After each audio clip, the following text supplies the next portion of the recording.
This is a general board and stakeholder meeting of the Lincoln Heights Neighborhood Council. It is April 21st, 6:02 p.m., Thursday. Madam Secretary, roll call, please.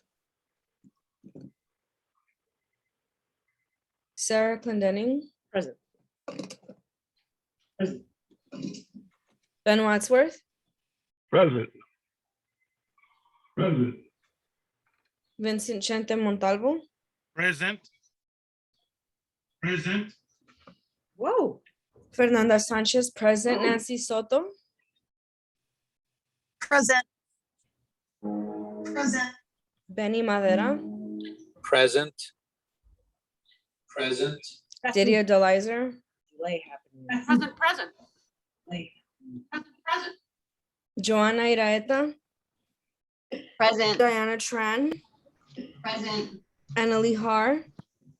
Present. Present. Melanie Bolomo Shiflets. Here. Here. Diego Zapata. Present. Present. Richard Ortiz. Gil Arevalo. Here. Here. I see Joanna Iraeta is here. Steve Lucero. Here, here. Here, here. Selena Ortega. Present. Present. Esmeralda Landeros. Present. Present. We have 15. We have quorum.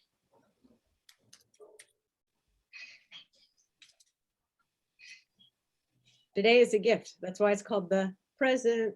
All right, so we're gonna move on to, I don't have the agenda in front of my face, but I would assume that it's item number 2, a general public comment, non-agendized public comments. If there's anybody from the public who wishes to comment on something that's not on the agenda, I'm gonna say it like this. Today we have many items to get to, right? So if you have a comment and you're from the public and you want to comment on something that's not on the agenda, you can comment now. If you have a comment that's really related to something on the agenda, well, then you have to wait until that item is called. Okay, so this goes for all the MPG stuff. If you want to comment on any MPG stuff, it has to wait until the MPG area or section. So any public comments on anything not on the agenda, press *9 to raise your hand, or press or raise your little hand on the Zoom. 2 minutes. We have Hugo Garcia. Hugo?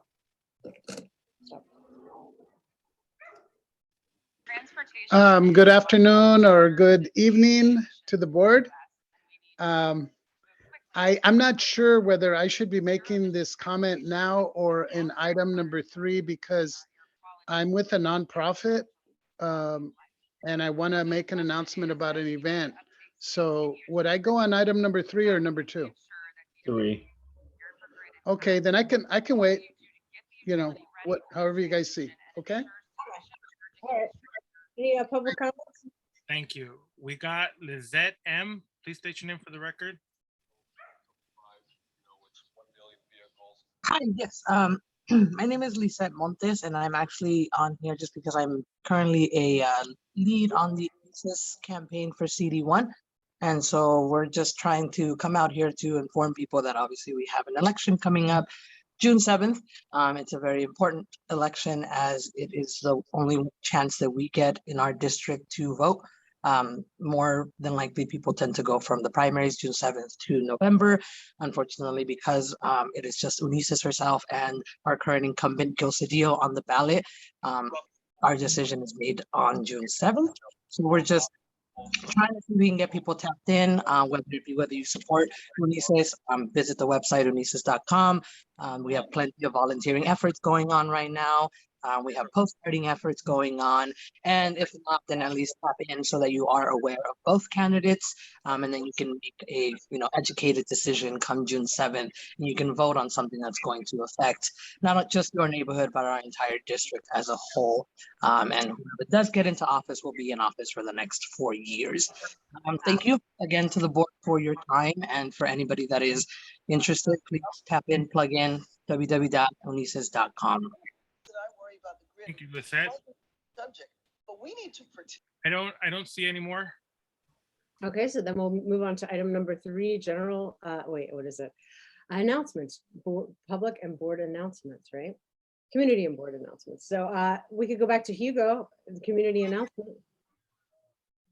Is anybody from the public or from the community or from the board who wants to make an announcement, press *9 or raise your hand. Okay, we got Ugo. And then Nancy. Okay, thank you, board. My name is Hugo Garcia. I'm the Director of Community Engagement for a nonprofit called Clock Shop. And we primarily service community of Northeast LA in parks, in park locations with arts and culture events. And we're having our 2nd annual People's Kite Festival at LA State Historic Park on Saturday, May 21st from 2 to 6. And it's going to be, we think it's going to be a great event. We expect upwards of 400 people there.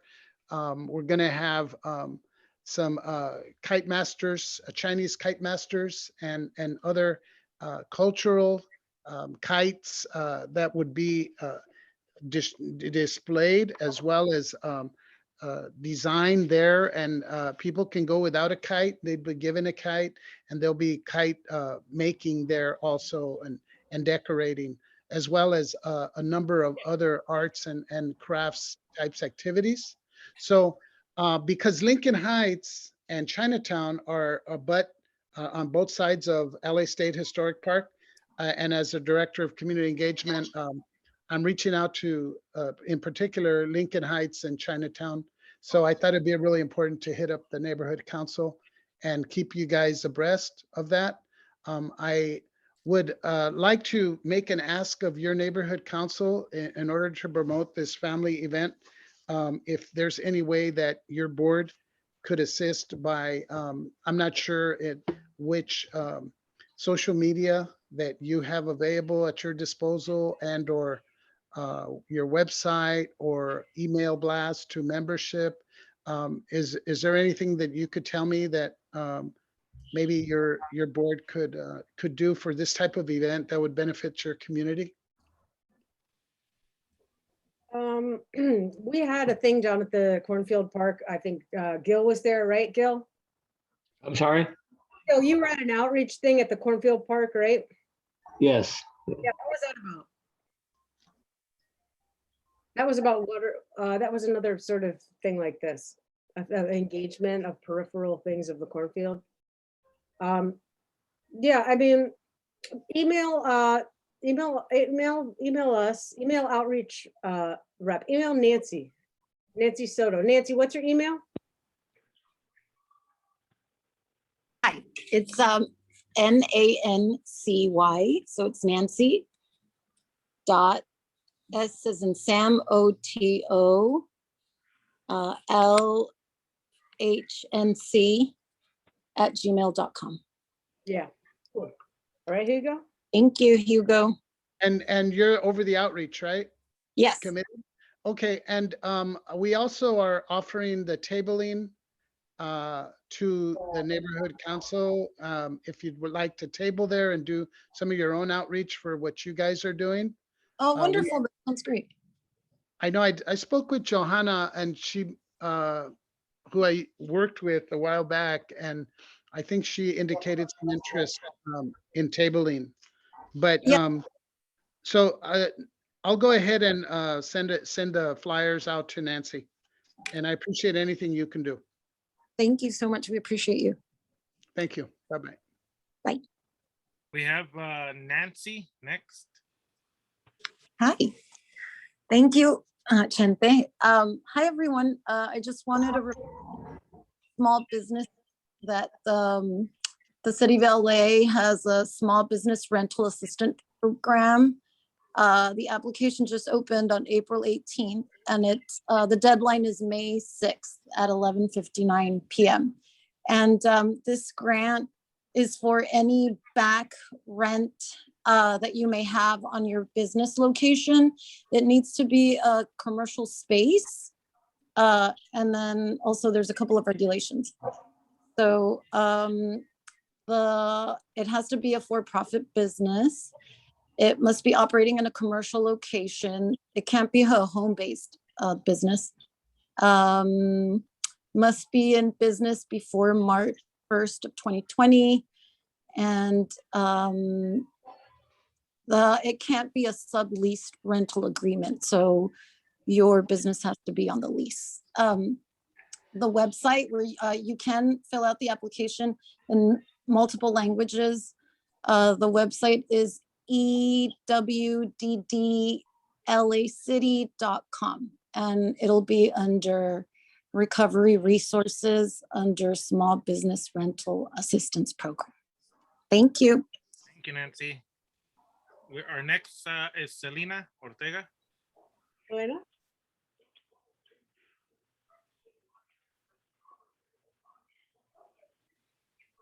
Wait, can you guys hear me?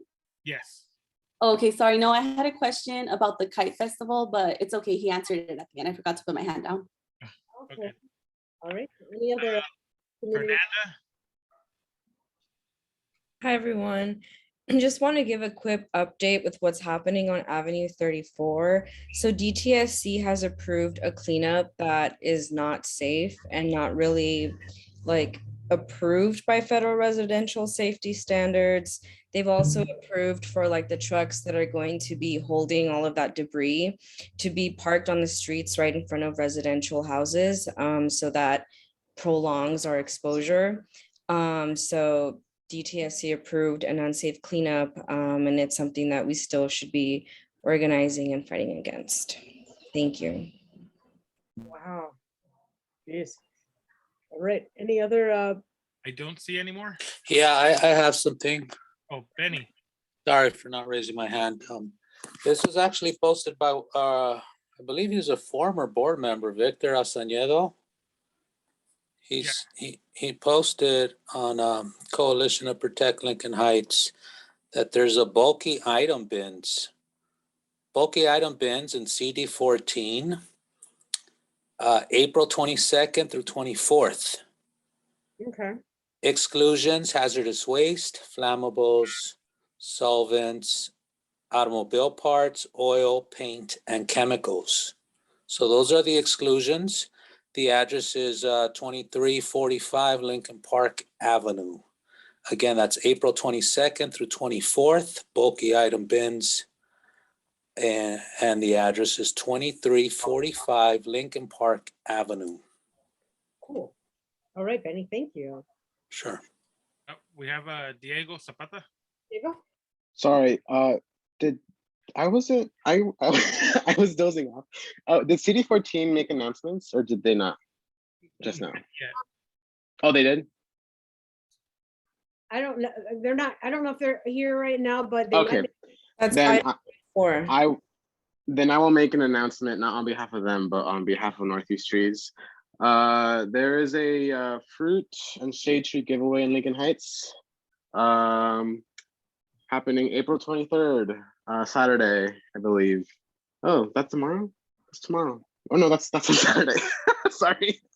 We're giving away African sumac, Canary Island pine, Chinese flame, fig, guava trees, olive trees, peppermint trees, sweet bay, lots of trees.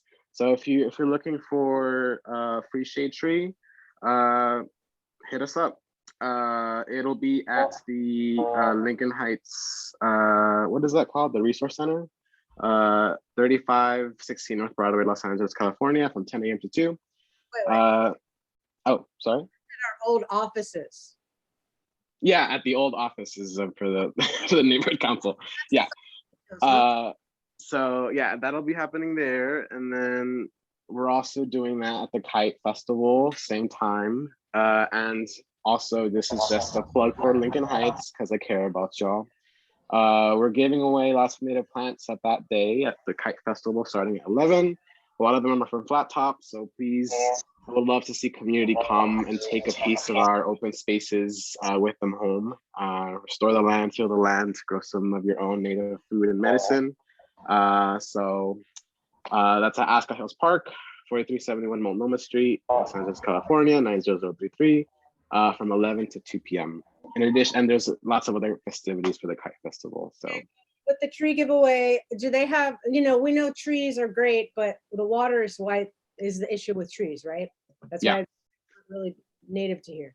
So do they have the water sacks, the water satchels? You know how the city puts those green sacks Yeah. on the, can we get those as like just regular humans?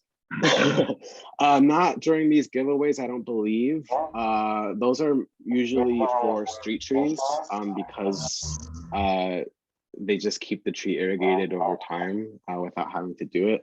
I think if you're participating in these tree giveaways, the expectation is that you take it home and you plant it and you water it, and you have more access to watering because you're at home. But if that's something that you're interested in, Sarah, then I can hit up City Plants. They're the nonprofit arm of the city that really handles the whole tree giveaway thing. So if that's something that you're interested in distributing, then I can let them know and we can see if we can put something together. Yeah, okay, cool. Thank you, Diego. Yeah. Okay, so any other board, community or board announcements? We have Cynthia Cruz. Oh, okay. So yeah, we'll maybe move on to government reports if there's no more community or boards. Okay. Yeah, okay, so we'll move on to government reports. Cindy Cruz.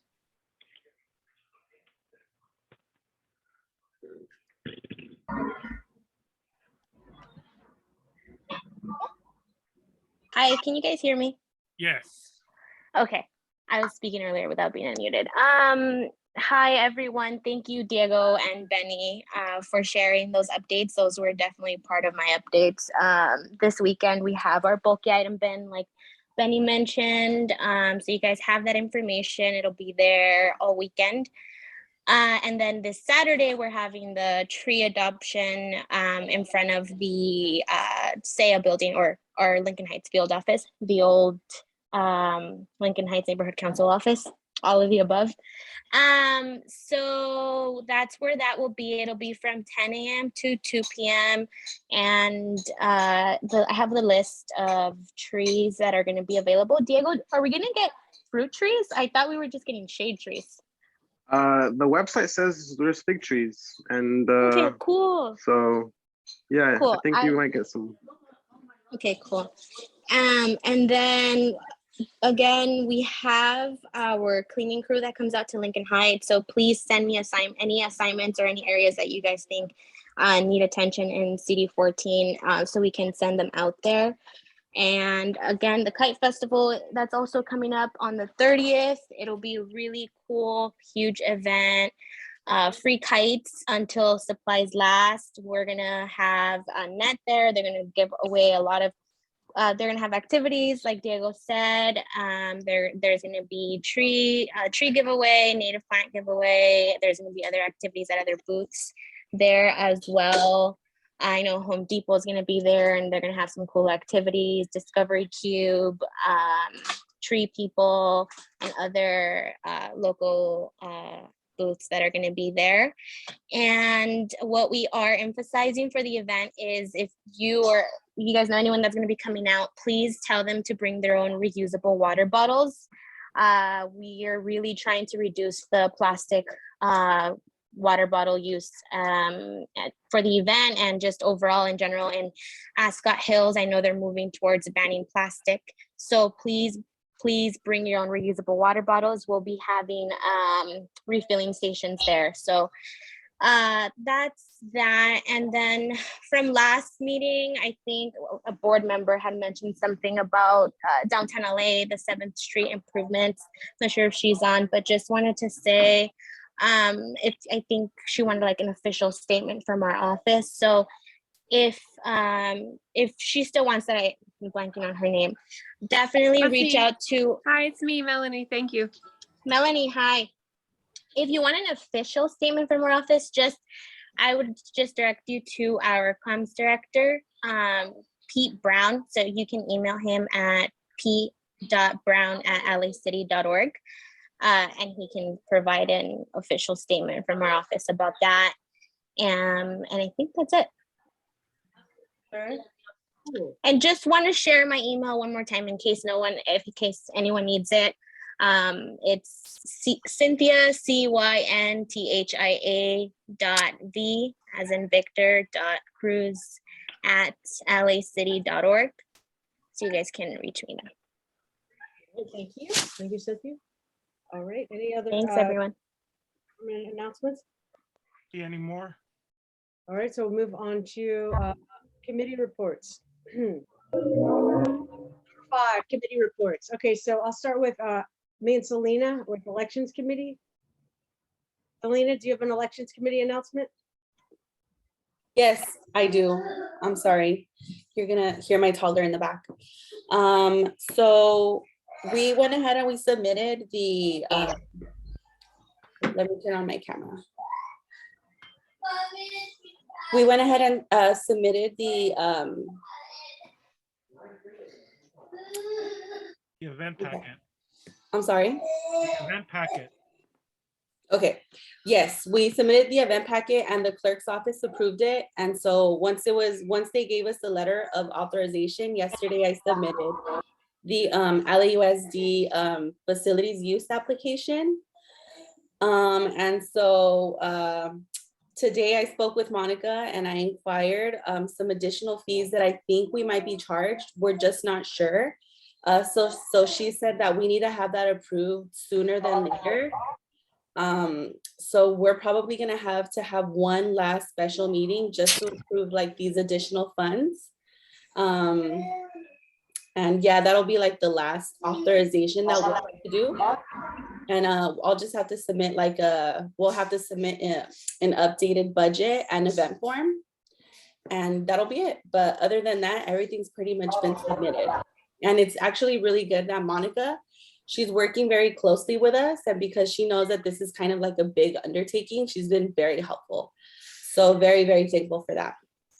And then my update from the Elections Committee thing is that we've contacted both candidates and ahead of time, and then during the whole process, and have only one candidate has confirmed.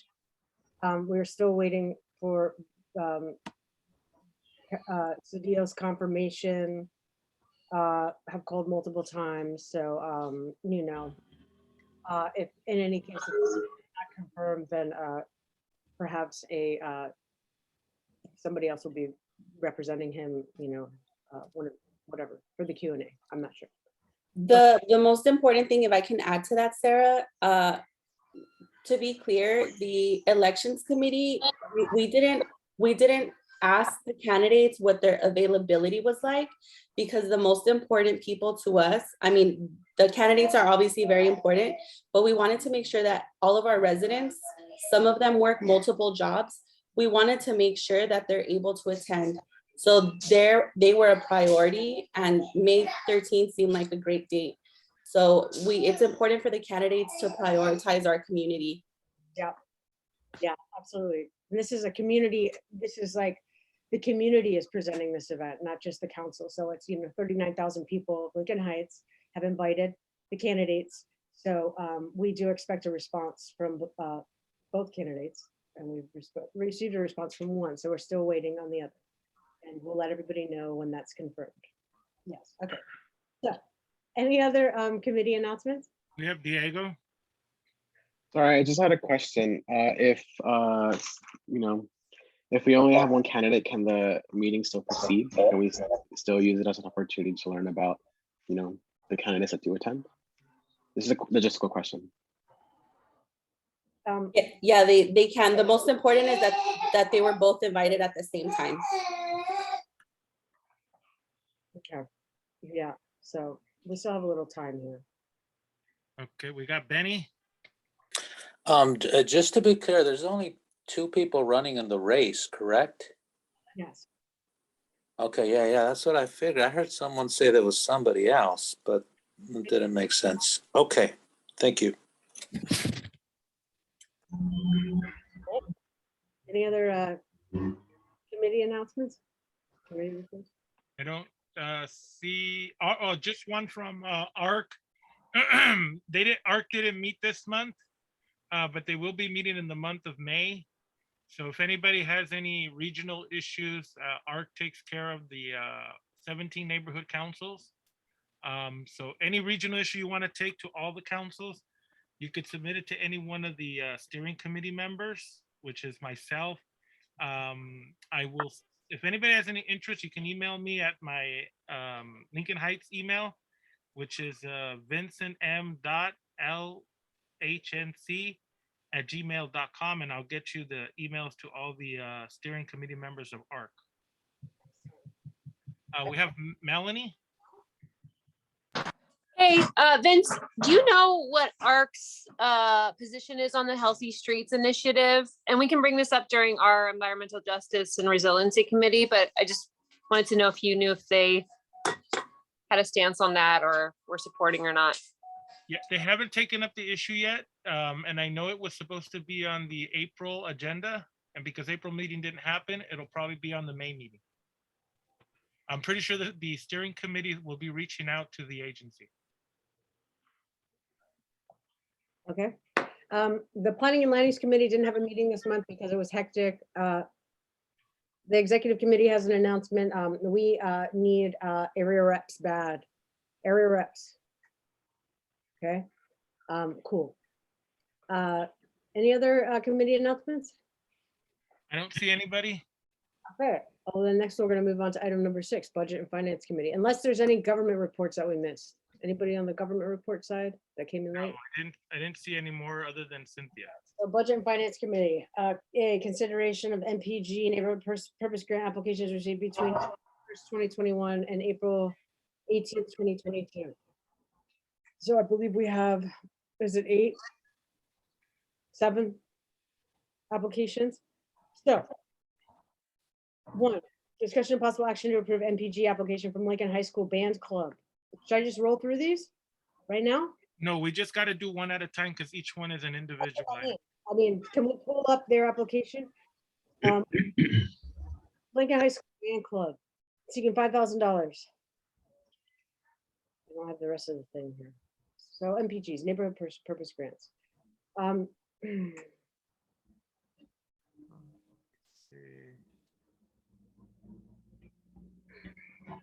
Is it not on here? Let me just check to see which ones.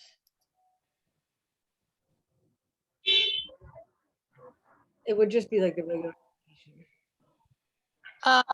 Madam President, can I ask a quick question about the NPGs? Yes, what?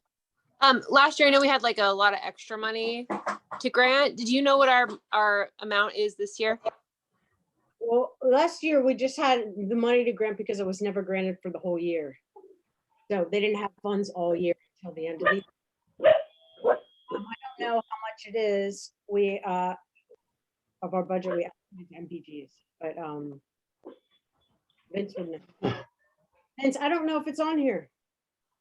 Yeah, that's what I'm looking at. I don't see their So I guess it wasn't uploaded. Okay, so I have it on mine, but it's not on here. So that means we have, if you have it, I can share a screen with it because it's not, I don't see it on here. can I? Okay. Let's see. 1 second. MPG. Okay, there. Okay, MPG. Band.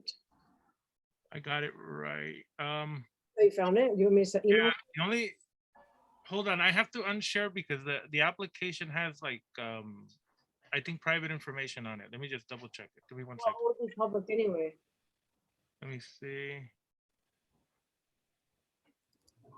I believe this is it. It's the cheer club, right? It's Band Club. And it was a download that we received. Jesus.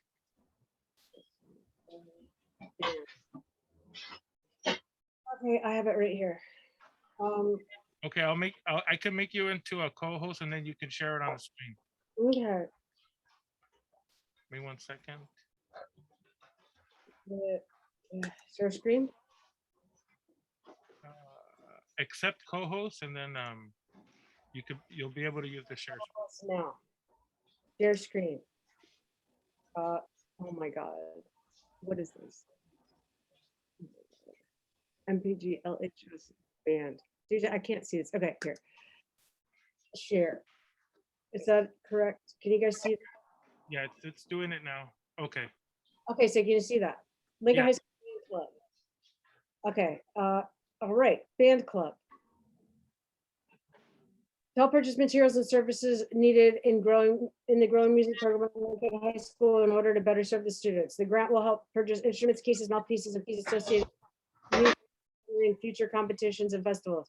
We have received new uniforms from the district, but they're incomplete. The grant will help purchase accessories and complete and maintain the new uniforms. How will this grant be used to primarily support and serve the public purpose and benefit of the public group at large? It will be used to purchase materials to support teaching the local young community that attends Lincoln High School and takes music classes at the school. The music program participates in events organized by the neighborhood council, such as Veterans Event at Lincoln High School, Memorial Day event, and the holiday parade. We have started to offer more options to the students. We now offer a multi-level band program, event string, orchestra, and piano.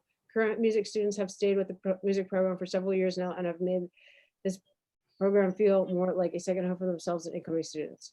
Music has helped these students build a sense of achievement, confidence, stay engaged in school, and learn teamwork, etc. So then here we go. Budget outline. Little less, $6,000 requested at N.C. Instruments, accessories, fees, and materials to support teaching. Minus $1,000 they got from the LAUSD arts funding. No relationship with current NC board members. And it's signed by the VP and the principal. Okay. Right. Okay. Yeah. The only thing on this one that we would have needed, because it's a school project, is do we have on your side, do we have the required letter from the school? We have the At the very top, it's either you have to give your 501c3. you guys already went through all these. Okay, so yeah, they have there's another attached letter, but I don't want to go clicking through everything on my desktop here because it's going to pop up some weird stuff. Let's see. Okay, so that's not it. Sorry. Is someone representing them? Maybe we can ask them if they can just email it to us, because that's really the only thing missing from it.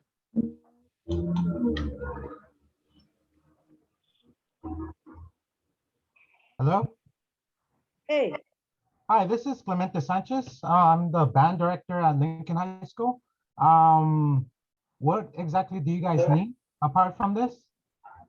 There's a letter that's required from the principal, or a school letter, just asking for the funding, because it's a school request.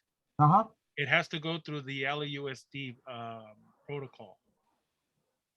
Okay. Sarah, if you go all the way up to the top to page 1.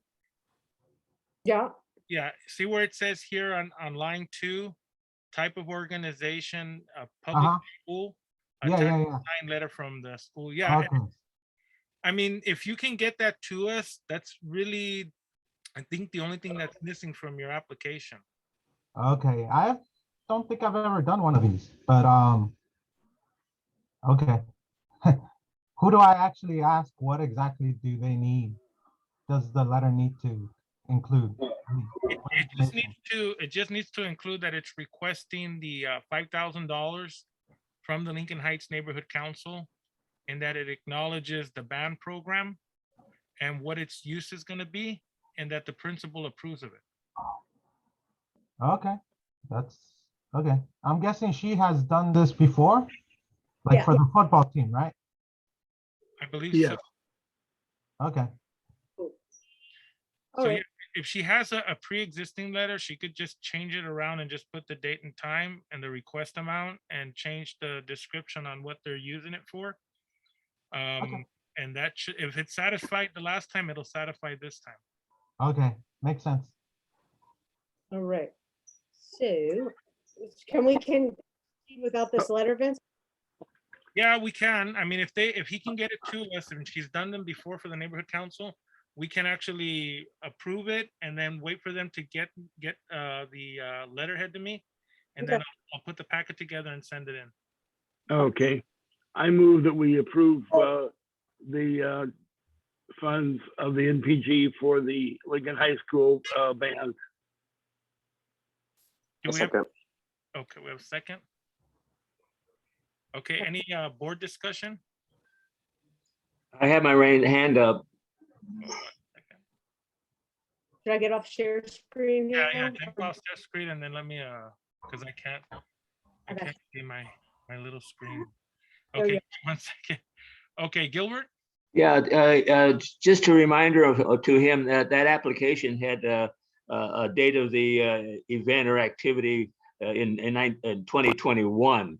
So he better, I think he should update it or put it so it's like a past event, and they have, there's a note underneath here that they have to, when they complete their project or activity, they have to give a report back to the neighborhood council and done and all. So. Gil, these applications were all applications received from June 2021 onward. So many of these applications are from 2021. Because of the yearly, this is the year, you know, the done years go June to June. Correct. It's our fiscal year. So our fiscal year doesn't run like a regular year. Ours starts on July 2021 and it'll end July 2022. Yeah. Okay.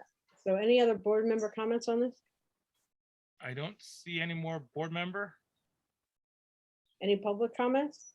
We have public comment. Clemente, I don't know if you had to make a comment. His hand is up. Oh, no, any comment? I guess, know that this, the money will not only go to the band, but also be going into the other, well, the entire music program, the instrumental music program. We have the band club, which goes under the, what's it called? The financial part of the school, where we could have the club, and that's where all the money goes into. Anything we fund, anything that that's given to us, that's where it goes. So it will go majority into the band because that's the biggest one that needs it right now. And then it will be going into the piano, which just opened up right before the pandemic hit. So hopefully this year we'll be able to finish a whole year with the piano class. We got a whole bunch of keyboards donated, and also to the orchestra. So it'll be going to different groups. So thank you for the consideration. Just wanted to say that. Thank you, Clemente. And we have Sharon.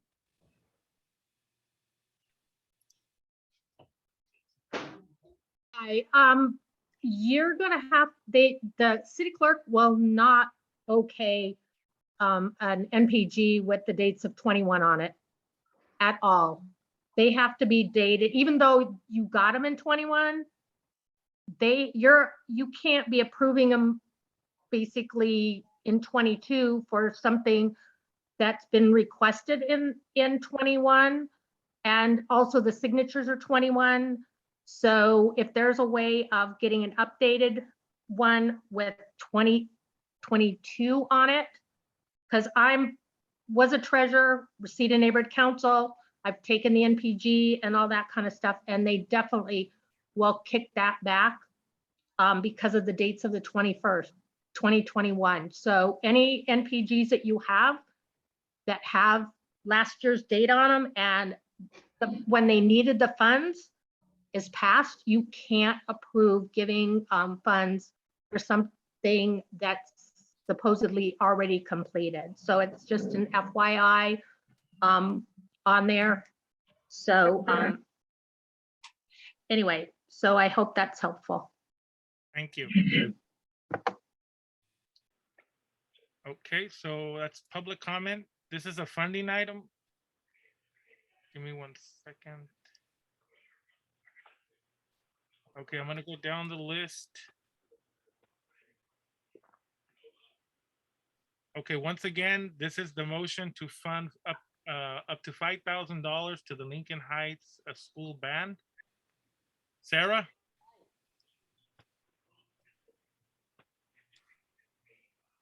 Sarah? Yes. I hear you. Oh, give me one. Okay. Ben? Yes.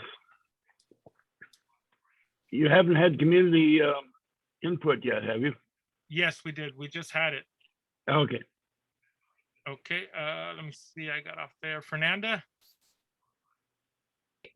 Hello, yes. thank you. Vincent, yes.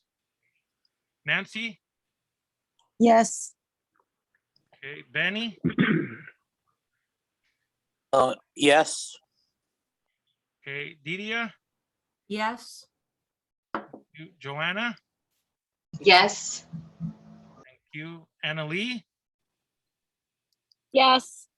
thank you. Melanie, Yes. thank you. Esmeralda, Yes. thank you. Diego, Yes. Richard, Simon. ahí estamos. Gil, Yes. Steve, Yes. okay. Selena, Yes. okay. And Deanna, I think she's absent. Give me one second. Okay, motion carries. Motion carries. It's not on my gavel, but motion carries. Okay. All right, so now we move on to the next item. Item 2, discussion and possible action to approve MPG application from Lincoln Heights Tutorial Program requesting $5,000 for materials and supplies for after-school tutoring services. Youth club, youth club meetings and events for the quote, increase the peace neighborhood cleanup and quote, increase the peace green space challenge. So we do have a supporting document there, I believe on our supporting docs of their application. I move to approve the NPG for $5,000 for the Lincoln Heights tutorial program. Is there a Second. okay, there's a second. Sarah, you board members can have a comment on that while I dig up the application. Any board member comment or discussion on this item?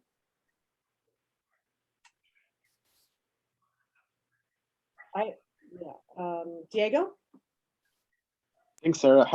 I know we funded them last year. Did we receive a report from them on how the NPG was spent last year? We have actually in their last, in their application, they have their report from last year. Let's see. Oh, okay. Sorry, I must have missed that. Point of order. Yeah, Betty, what's up? Was there a second to the motion? Yes. Yes, it was me. Okay, thank you. Let me go back down to my supporting files here, MPG. Yeah, I don't see it on our MPG on our supporting documents. What, you don't see a link in the tutorial program? Not the tutorial. I had the ban. Here, I got it. You got it? No, I got permission. Okay, wait, there's a letter. Mamma mia. LHNC, MPG, PJ, Yeah, there's a lot of documents here. Hold on a second. Okay, completion form. Okay, so they have that. So I can share this right now. Yeah, the same way. There we go. Yes, share. Okay, so here's their, can you see that? Yep, LHNC.pdf. Okay.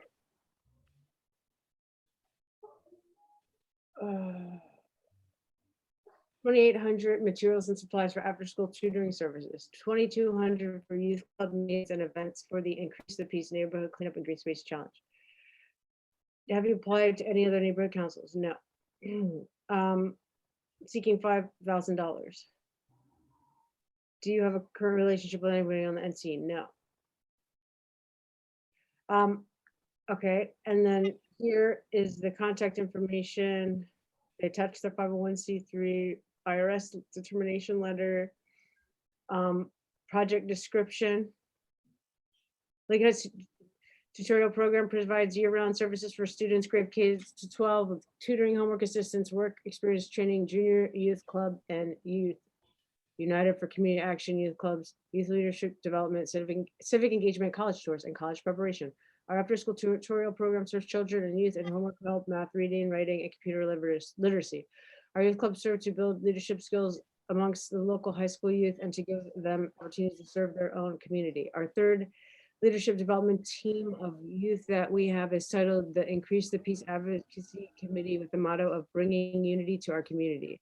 The team has an emphasis on advocacy for our community. This work centers around increasing opportunities for community youth agencies and youth to come together for specific events designed to break down tensions amongst youth from various parts of our neighborhood and to reduce racial tensions between the Asian and Latino youth. Two of the events the committee's hosts are the Increase the Peace Clean Up and Increase the Peace Green Space Challenge. The L.H.N.C. grant funds will be used towards materials of supplies, food, leadership development and training for our after-school tutoring services, JYC and YUCA youth clubs, and LHTP, Increase the Peace Youth Advocacy meetings and events. How will this grant be used to primarily support or serve a public purpose and benefit the public at large? LHTP's after-school programs and services are provided in the hybrid format and benefit our K-12 children, youth, and teens in Lincoln Heights. Our tutoring services help to keep our children focused on their studies and to excel in their academics. Our JYC and YUCA youth clubs provide community services, social advocacy, and interagency events, college tours, leadership training, mentorship, work experience, and college prep for youth members in grades 6 to 12. In addition, our Increase the Peace neighborhood cleanup is a direct benefit to all of the residents and businesses in the surrounding block. Our AP youth cleaning teams are assigned to clean. Our Increase the Peace Green Space Challenge event takes place at Lincoln Park and teaches about the importance of environmental preservation, planting flowers, utilizing parks, green space, outdoor activities, and exercise to improve their physical and mental health.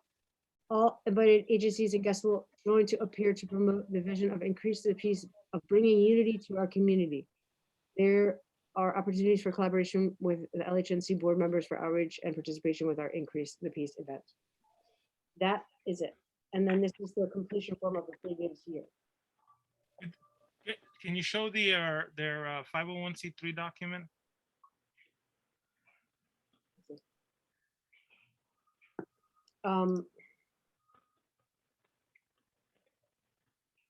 You see that? No? No, that's just that's the cover sheet. Let me see, go down. Wait, Secretary of State Bill Jones, you see that? No, that's not on. Jeez. I mean, you guys have this? No, it's not on the, I was looking at the website. It's not on the website. I mean, MPG, support material, MPG, newsletter. Can you guys see this as I keep popping up the different documents? No, I think it froze. Maybe. No, I see your cursor moving on it. I just have to, listen, this is kind of a pain in the butt for me right now. They have the IRS letter, so can we just, it's just, I have too many files open on my thing. Here's their IRS letter right here. I just have to like stop sharing. I have to share again. I have to share. Do we have a representative for this on the meeting that would like to speak? Yes. Okay, that's it. All right. There you go. So there'll be Dennis and so that's their letter, the IRS letter. Okay. I'm gonna stop sharing and I'm back to the drawing board. So. Okay, now it's public comment. Well, I think we have some more board member comment. There's Gil. Yes, thank you very much. This program has been going on for many, many years, benefited a lot of the students of Lincoln High, and not only does tutoring and everything else like that, but they also had a vaccine program a weekend, and they do cleanup around this Lincoln Heights. They're just a premier organization in Lincoln Heights. Have been serving them in many ways over the years, and I certainly recommend that we approve this MPG. Thank you. Okay, Sarah, public comment? Yeah, any more board member comments on this? I don't see any more. Comment is this. I want to know and now it says that it's about bridging the gap between Latino and Asian youth. So what exactly is the demographic breakdown of the program? Is it primarily Latino or Asian, or what's going on? Or I just want to know, like, why is that an issue? Point of order. So we do have representatives of the MPGs on here, and just basing it off of how we did it last time, shouldn't we let them speak first before there's board member comments so that they can introduce the NPG to us? And then Yeah, we can ask questions. Follow this PPG thing, because you're the treasurer and the secretary. I'm gonna stop talking. We have Trin, who is the applicant. I believe you are unmuted. Yes. He's unmuted, but I'm not sure if he can. Tren, if you can, your mic is open, but we can't hear you.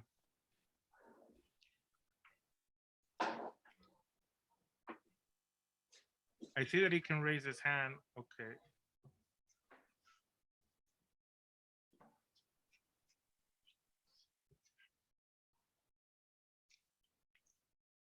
I think he may be having technical issues. Oh, *9. Yeah, if you're on a landline, you can use *9. If you're on a phone, you just click on the little mic.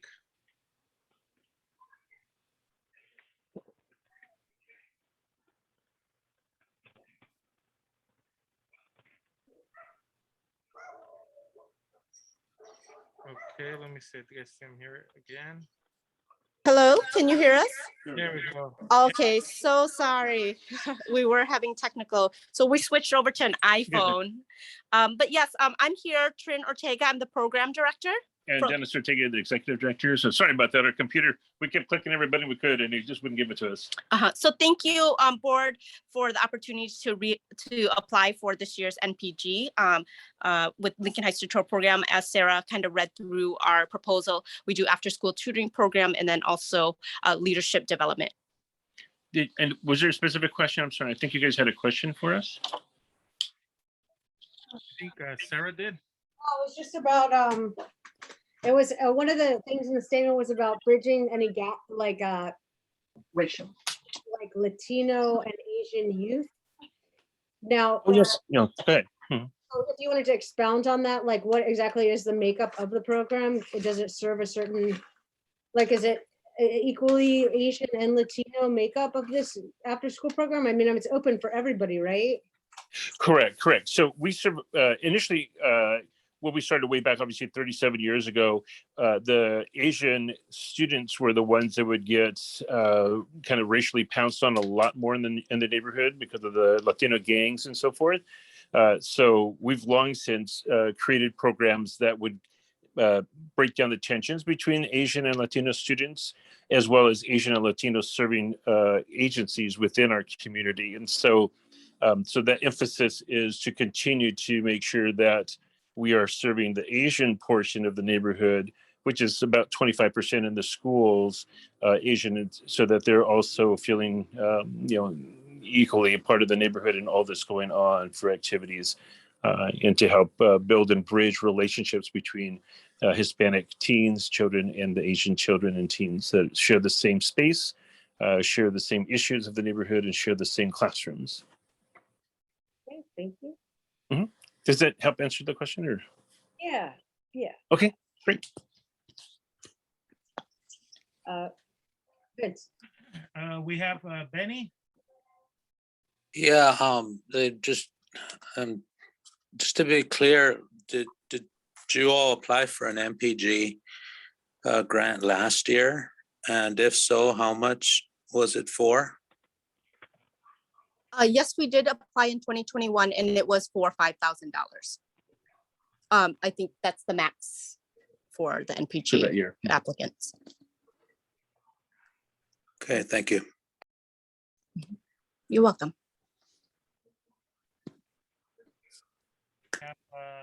Diego. Thanks, Vincent. Yeah, I just wanted to share that I went to school in Lincoln Heights, Hillside, Nightingale, Bravo. That was my career. But yeah, the Lincoln Heights tutorial program has always served as like the hub for the youth in Lincoln Heights. And like Sarah asked that question about like, you know, the bridging between Asian and Latinos youth. And like, it's certainly, like going to school in LUSC schools in Lincoln Heights, it certainly was very stark how like kind of segregated our youth were. All my peers were Asian, but that was literally just because I was on the gifted pipeline. And all the other, you know, I rarely ever like engaged with like, you know, my fellow Latino peers. And I definitely saw a lot of the tension there. And so I think the Lincoln H.S. tutorial program is really amazing because it breaks down those barriers. And I think it's a valuable resource for our community and for our youth. So I just want to thank Dennis and Trin for all the work that you do. Thank you. Thank you, Diego. Oh, thank you, Diego. Thank you. Okay, we have Fernanda. Hi, thank you for applying.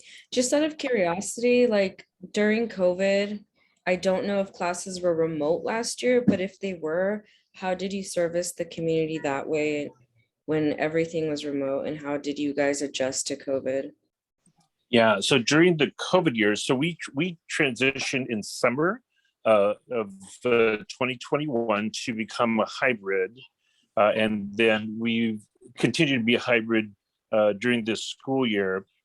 During the COVID year, we went virtual, so just like schools and everybody else. So we added all kinds of technology especially during that summer when they lost that final spring couple of months. It was key for us to be able to catch up students. We did multiple shifts for them to do multiple numbers of students just to get as many students that we could serve on Zoom. And then we also turned our youth clubs over to Zoom, and we did a lot of new things like seeing campuses and so forth that we never would be able to travel to, like Berkeley and so forth, because we brought those on as Zoom, and the folks would present the campus and so forth. So we did some new things in there. During this school year, with schools going back and vaccinations, kind of getting into the student area, because we serve younger children as well, K through 8th in tutoring, and then 6th through 12th in the teens.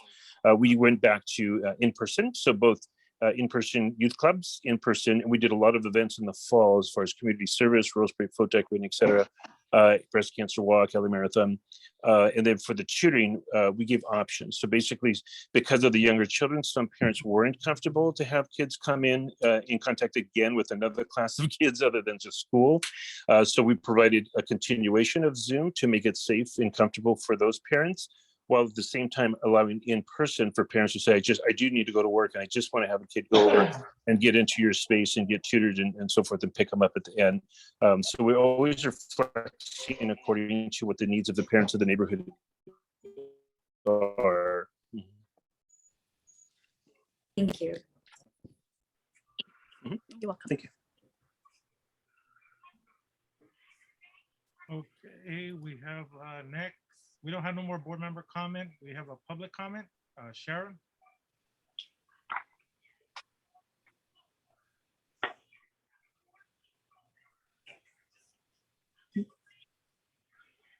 I just forgot to put my hand down, sorry.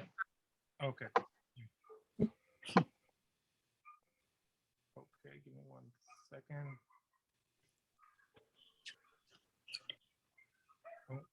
Benny? Yeah, I guess it's a point of information, like, well, how much money do we have to give away to MPGs?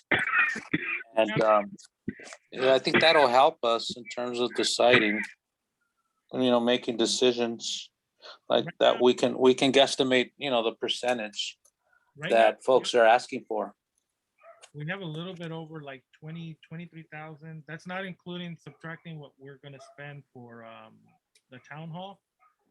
We can't submit nothing until it's approved, and we just got the approval today. So we don't have an exact number, but roughly between 20 to 22,000. And because we're in a COVID year, we didn't spend also our community improvement money, which was an additional 5,000.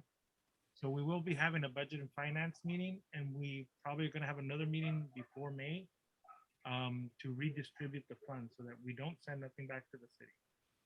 Because right now we have about 28,000 worth of MPG requests.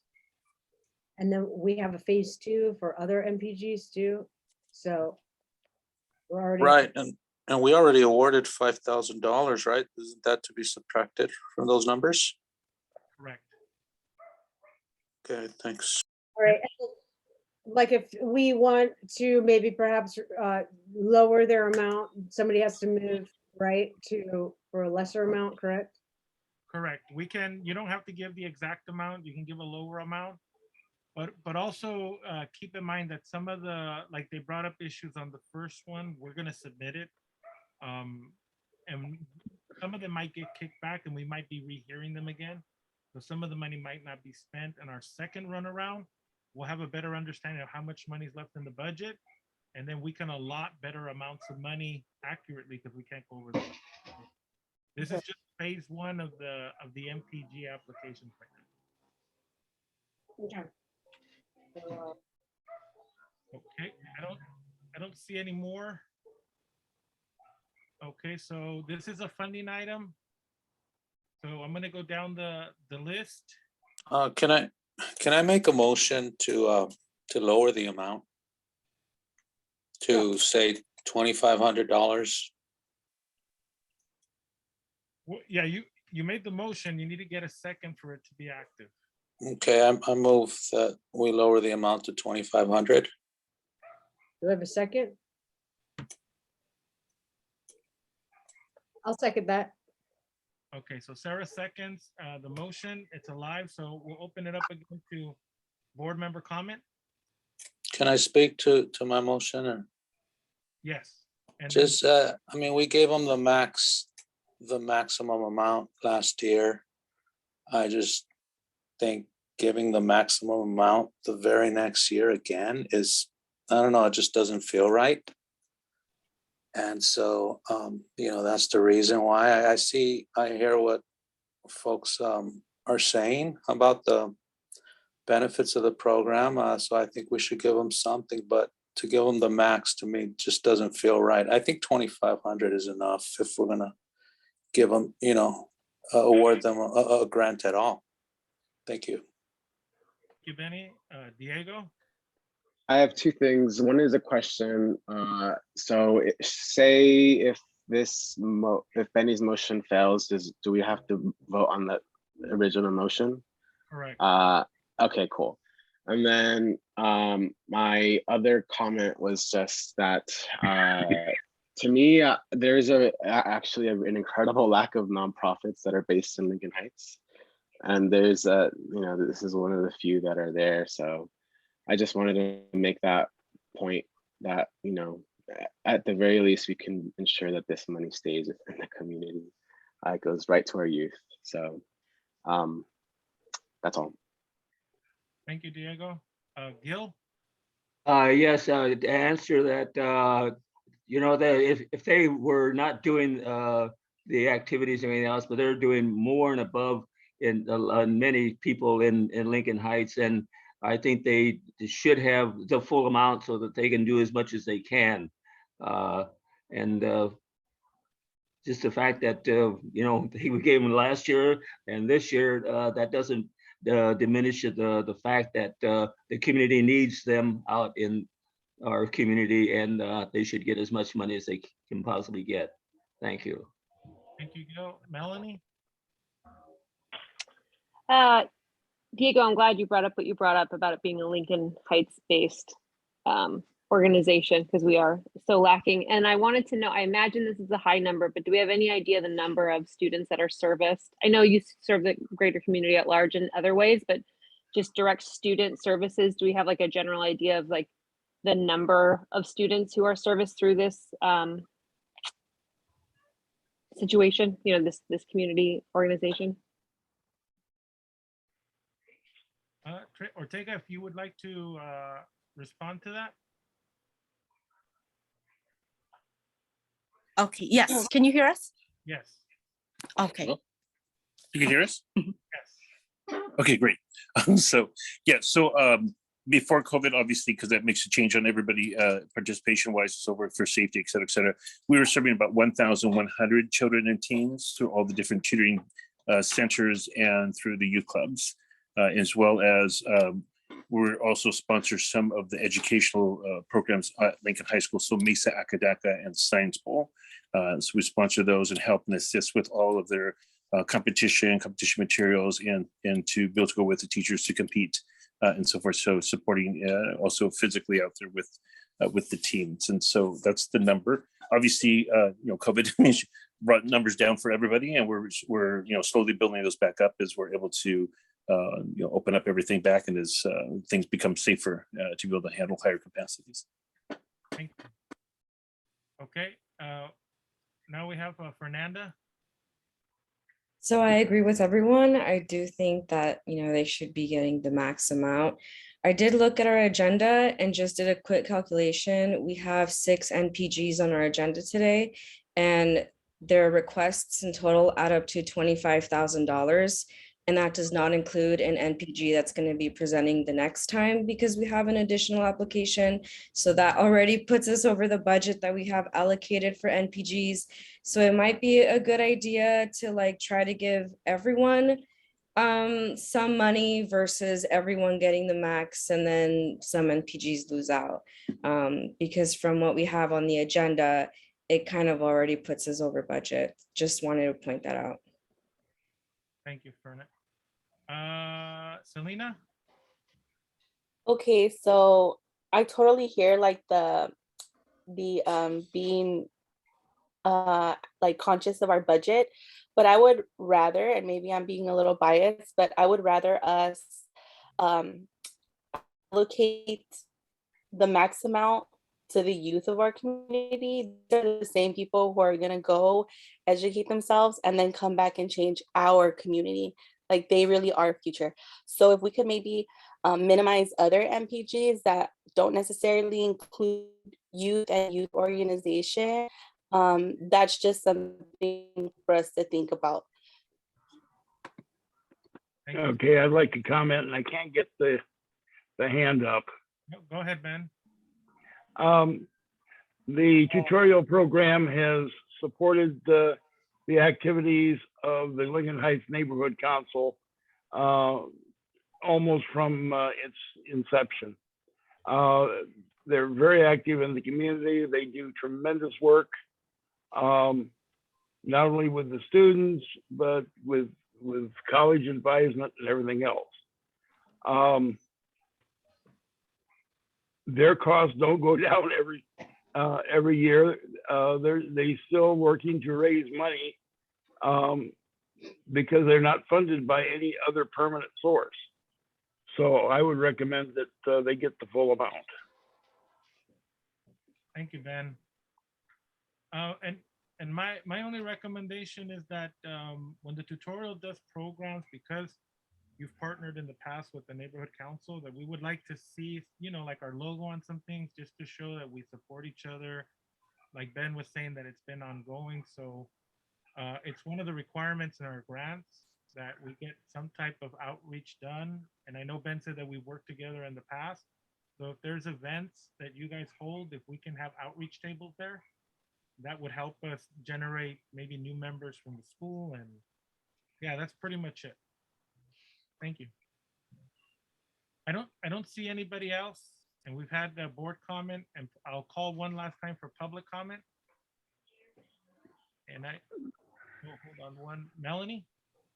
I'm so sorry. No, I already spoke. A quick question. If we were to approve for less, let's say, and I know you said this is the first round and we're going to be going through things again, is there any, do you know what I'm getting at? I know I'm being so vague, but if we end up with money at the end, are we then able to reallocate additional, or, it's so stressful, having to make these large monetary decisions and knowing that more MPGs are going to be coming down the pipeline. And then are we, I don't know.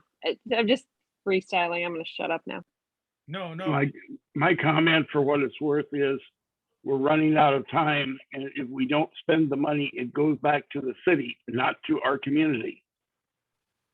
Correct. That's why there's going to be a second round on here. So right now, just like what Benny did when he made a motion to give half, we're discussing it.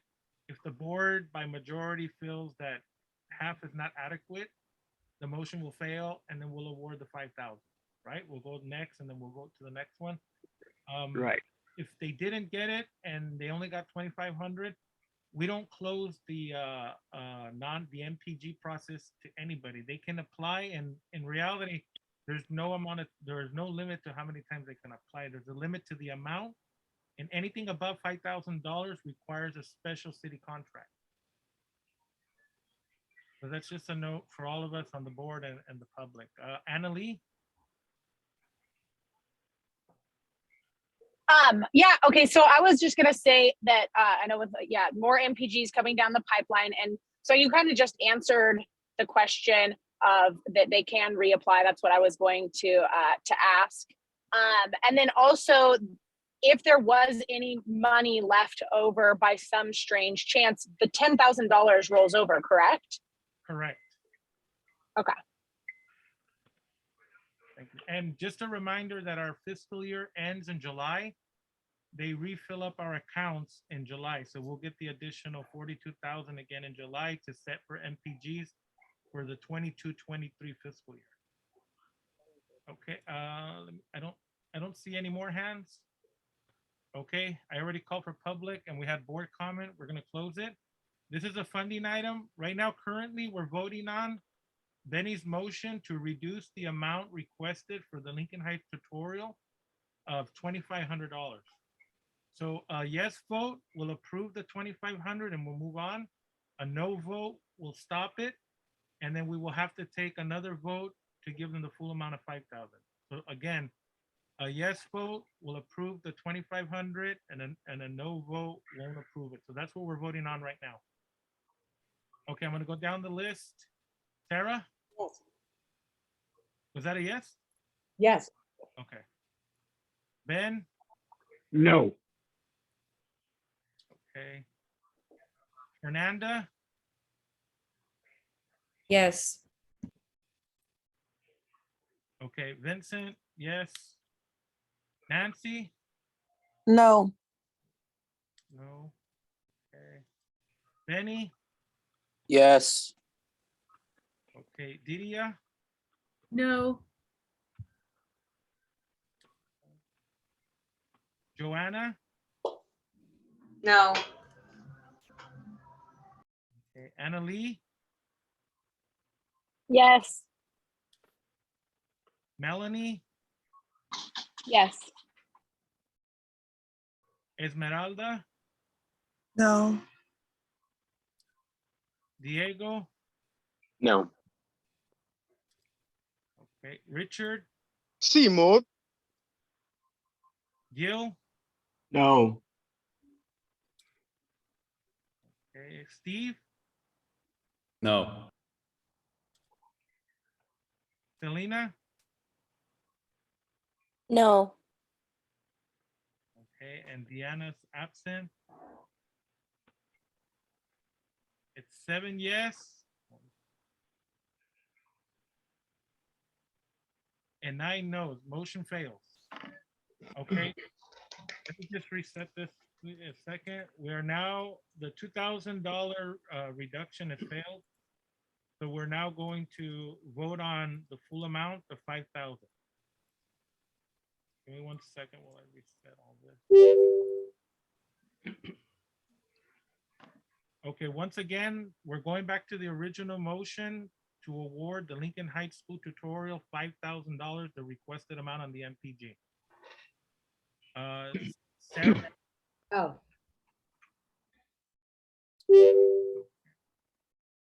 Ben? Yes. Fernanda? Abstain. Vincent? Yes. Nancy? Yes. Benny? Yeah, this is a it's a rough one for me. It's a tough one for me. I'm gonna say no. Okay. Didia? Yes. Okay, Joanna? Yes. Okay, Annalee? Yes. Melanie? No, it doesn't.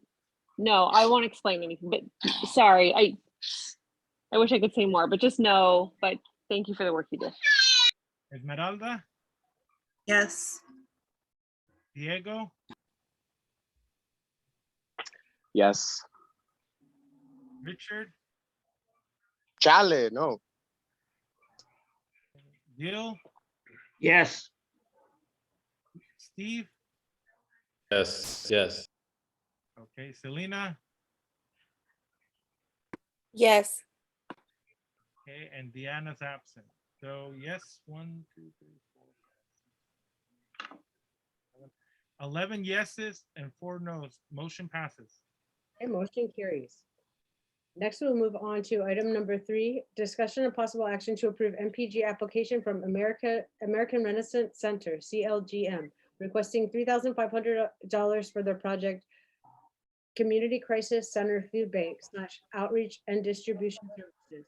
Funding will be used for truck rental, 1,000, gas, 500, extra essentials, 500, and $1,500 for personnel expenses. Okay. Okay. Right now, is there anybody from the organization? It'll be Ty Johnson. Ty? Yeah, he's on here. Okay, I've allowed him to speak. Ty, if you can unmute yourself.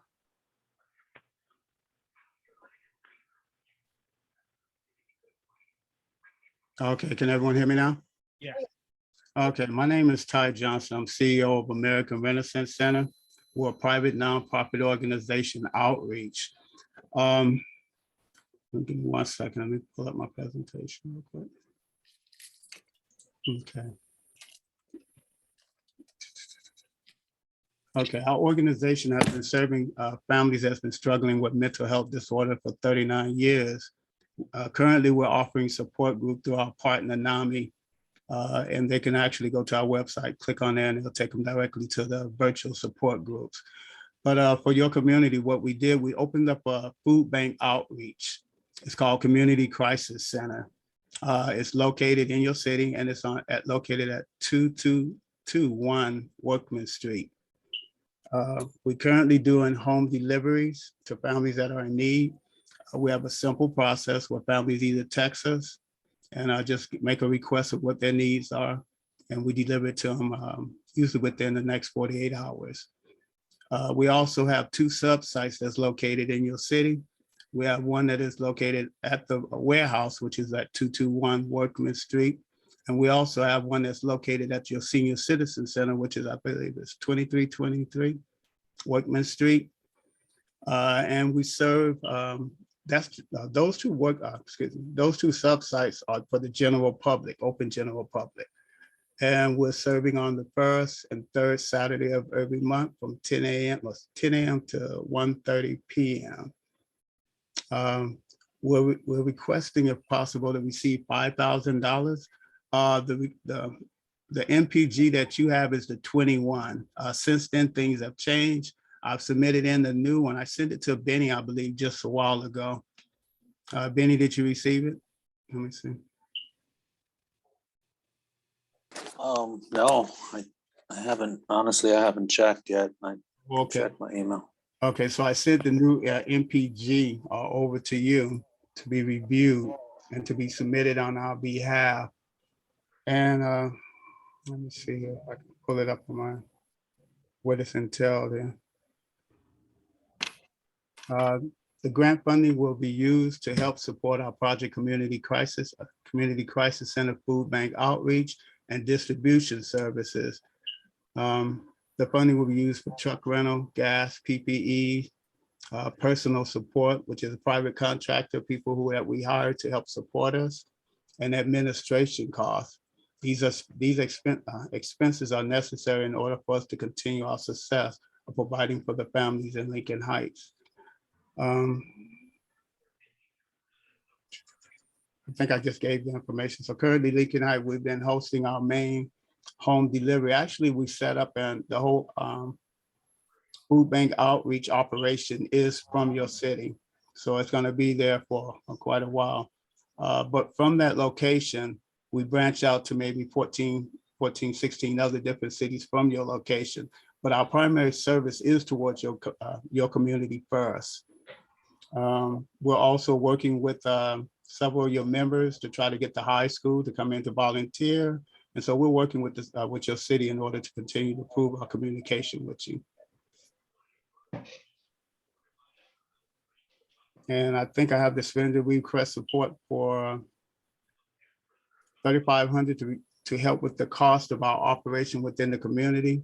Funding will be used for truck rental, $1,000, gas, $500, extra essentials, $500. These items are not usually offered by our suppliers, because usually we have to go out and buy adult diapers and those type of things based on what the people's request is of their need. So that will be used for that. We're actually requesting also $1,500 for personal expenses. This is for janitorial service, administration service. Sometime when volunteers aren't available, we do have to pay for a driver to drive the vehicles to go pick up the food and other things that we need. I believe that's it. I believe, oh, wait a minute. Okay, I think that's it. Okay. Okay, just on one, because our MPG right now currently that's listed on the agenda only requests 3,500. Yeah, that was in 2021, as the lady was stating earlier. And for 2021, as we came into the 2022, the increase of families from Lincoln Heights for our home delivery and other services have increased in your community as more people are applying for our services. So that's what changed the figures. Okay, so we cannot discuss anything that's above the 3,500 because of the Okay. what's been posted.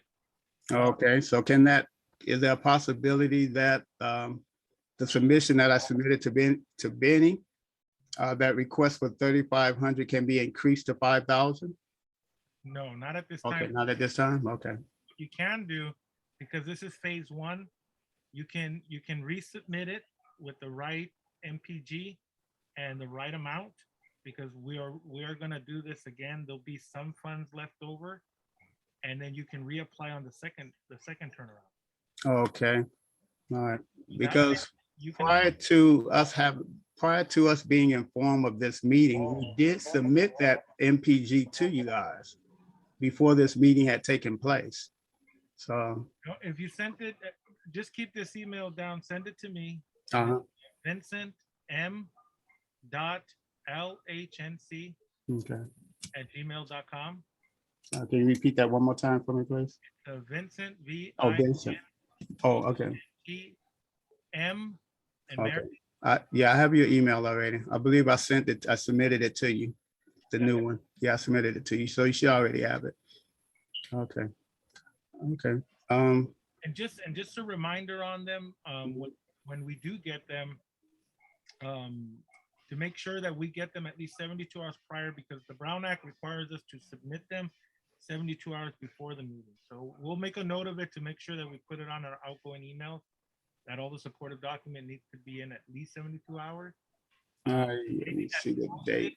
Yeah, we wouldn't be able to take it on. I mean, right now, if this one goes off, we don't know what's going to happen with the other grants. There probably will be definitely money left over, and then we still got to move over $5,000 from the neighborhood purpose grant. No, okay. We don't have, but you have a deadline when we're going to have to move all that money. So no, okay. You can retract the MPG now. Yes. And then reapply, and then send it to me directly, or Benny can forward what you already sent. Okay. So I'll just retract the one that we submitted to you. And I believe Vincent and Benny, you both have it. I submitted to Vincent on the 14th, November, no, it wasn't, excuse me, 14th of this month. And then Benny, I just sent you a copy of it too. So I'll just wait for you guys' response. Okay. Okay. All right. Thanks a lot for hearing me, you guys. Okay. Thank you. Okay. Bye-bye. Let me put the agenda back up 1 second. Vince, Yes. out of curiosity, are we able to give money or use our money for rental of vehicles and gasoline? Yes. At one time we couldn't. No, we can now. From what I looked at the train, we, as long as they have the 501c3, that's why we have to list what it's for. I know people in the past have had issues with using it for gas, but that's up to the board. And when they vote, so if it's not something that you guys feel that's what you think our money should go to, more people want to see the money go like to direct resources like Pampers possibly for seniors or food, we can request that of them. But it's all up to you guys at the end, and your discussion and your decision makes it whether a gas or rental truck it is. But it is approved as long as they have the 501c3. Okay. Okay, so this item is going to be closed. I have to recuse myself from the next item because I'm a member, but I'm gonna turn it over to Fernanda. So Fernanda, I'm gonna make you the host. And then if once the item is over, if you can just get me, because I got to turn off my mic and my my screen. Sounds good. No worries. I got it. Okay, I'm making you, excuse me. Okay, just let the record reflect that I'm turning off my screen and my. All right. So the next item on our agenda is item 4, discussion and possible action to approve NPG application from Buried Under the Blue requesting $5,000 for 5 mobile documentary backpacks for community media production. Each backpack will contain 1 digital camera for still images and video with charger and extra batteries, 1 camera tripod, 2 wireless audio recorders with charger and extra batteries, 2 SIM memory cards with adapters, and 1 laptop with editing software. Is there anyone from Buried Under the Blue to represent this NPG? I see a hand up from Viva Palo Verde. You are unmuted. Hi, I'm Melissa Rechigan. I'm from Buried Under the Blue. And I just wanted to say thank you for hearing us out and giving us an opportunity to apply for this MPG. We are excited to be applying for your neighborhood council purpose grant from the council. Buried Under the Blue is a 501c3 nonprofit that was created to preserve the history of the 3 indigenous communities, indigenous neighborhoods of Palo Verde, La Loma, and Bishop. Our mission is to correct the wrong narrative of our 3 communities from just being poor in slums to what they really were. Sustainable communities that had a local economy, raised their own produce meat, and self-policed themselves. All of this, plus being homeowners in a time when Mexicans and Chinese and other ethnicities could not own homes, but we did. On May 9th, 1959, also known as Black Friday, the city of Los Angeles and your Los Angeles Dodgers violently dragged out our families. Today, we are fighting for acknowledgement of the wrong and reparations for the families of Palo Verde, La Loma, and Bishop. Today, a neighborhood council purpose grant in the amount of $5,000 for the following list of items that Fernanda had already mentioned, but I don't mind saying them again if you would like, if that helps.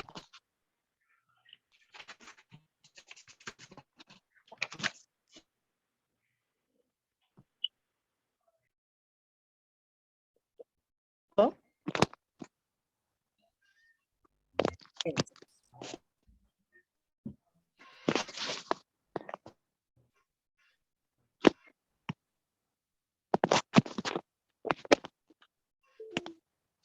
Hello? Yes, we can hear you.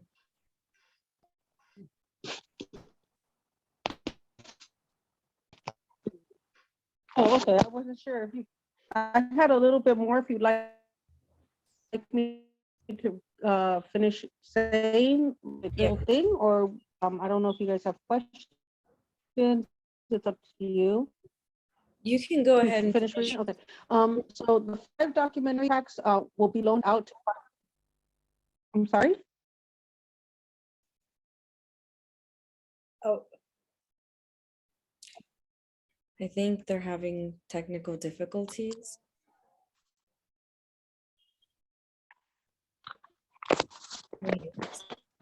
Can you hear me? Yes. I see that I'm unmuted, but I don't know if you guys can hear me. I'm so sorry. We can hear you. Yeah, we can Okay. hear you. Can you hear So us? the purpose or what we'll be doing with these. Yes, I can hear you. So the 5 projects within the boundaries of Lincoln Heights Neighborhood Council, there will be no rental fee for the use of the equipment, but we do encourage donation to keep up the maintenance of the equipment, but not required. We are currently creating the guidelines for the use of the documentary backpacks and list of subjects like environmental justice, community history, and really any subject matter that will have a benefit to the public. We will make guidelines and applications available to the council and the public for distribution. We are also aware of the members of the community that may not have all the documentation needed to apply for the rental, and we will deal with them on a case-by-case basis. Our goal is deals away. We would also hope to work with the council in the future on putting on a public event to show some of the documentaries. Our goal is to give people of all ages the basic tools and knowledge on how to document their own history in their own neighborhoods from their viewpoint. As we all know too well, gentrification is displacing many of our fellow community members in Lincoln Heights, Highland Park, Boyle Heights. Gentrification not only erases our people, but the history that our children will need to build a better future for themselves. We understand the value of documenting history, as today Buried Under the Blue is rewriting its own for the point of view of survivors of a violent eviction of 1959, and not the point of the views of people that did not grow up in our neighborhoods. If you have any questions, feel free to ask me. Yeah. Thank you, Vanessa. So I believe there's a motion first and then board discussion. Is that correct? yeah. So I'll set the motion to approve the NPG. Is there a second? Do you have a second? Yeah, I'll second. Then you can second. Seconds. So now it's up to board discussion. Please raise your hand if you have any comments or questions. We have Gilbert. Could you put their application up on the screen so that we can I can look at it a little bit? I heard her, but I'd like to see the application. Thank you, Gilbert. That's a good point. Please give me 1 second while I pull it up.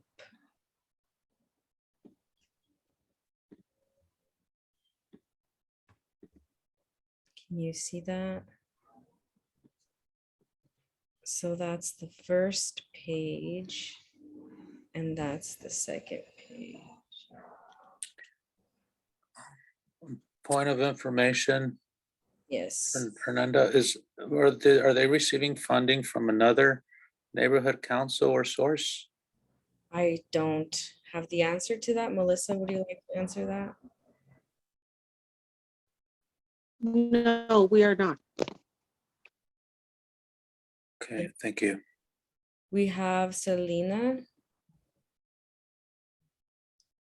I just wanted to know specifically, like, is the organization working with any like school in the community or any youth organizations that will directly be involving any youth or any community members for that matter?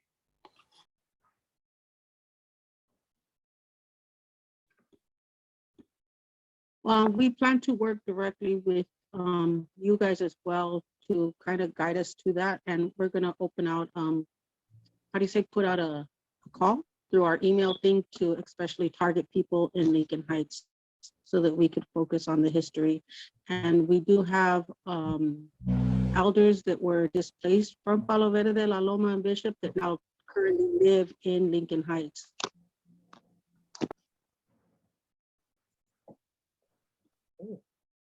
Are there any other board member questions or comments? I'd like to speak in favor of the motion. Thank you, Benny.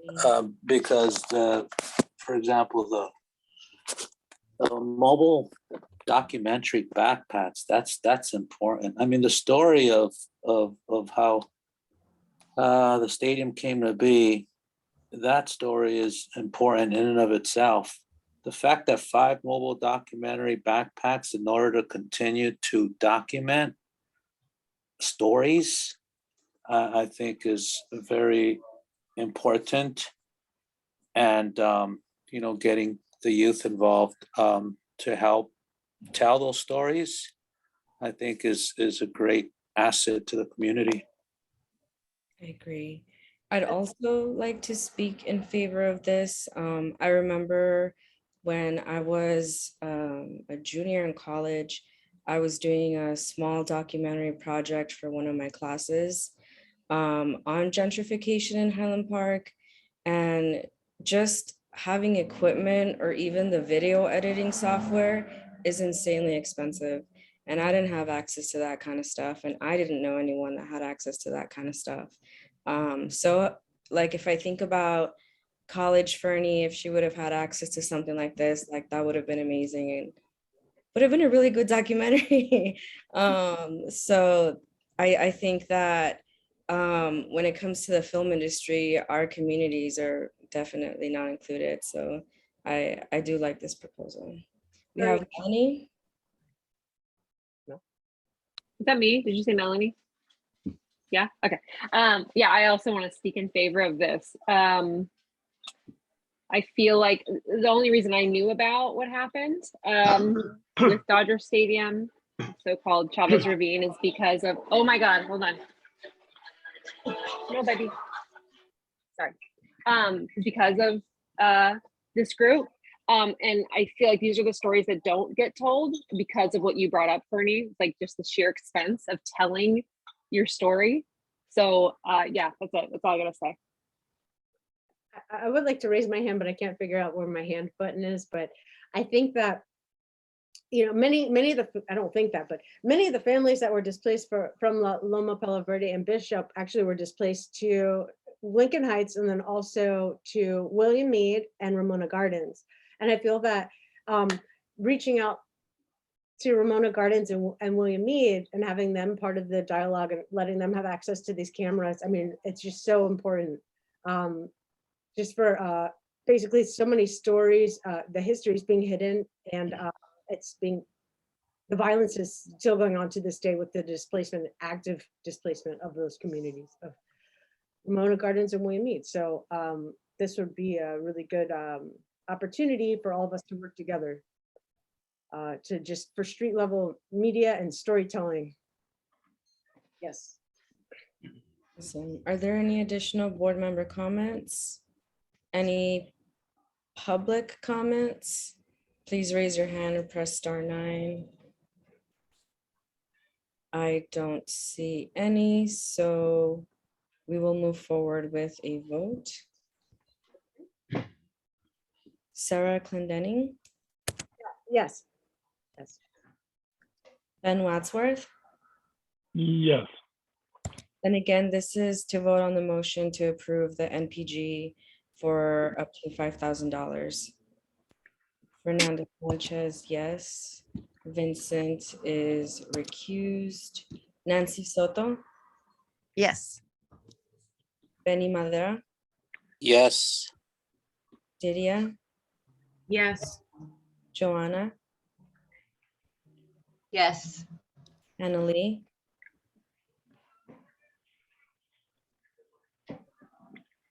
We'll go back to you. Melanie? Yes. Esmeralda? Yes. Diego? Yes. Richard? Richard Ortiz? Yes. Gil? Yes. Steve? Yes. Selena? Yes. Diana is absent. And Annalee Har, Yes. right? Motion carries.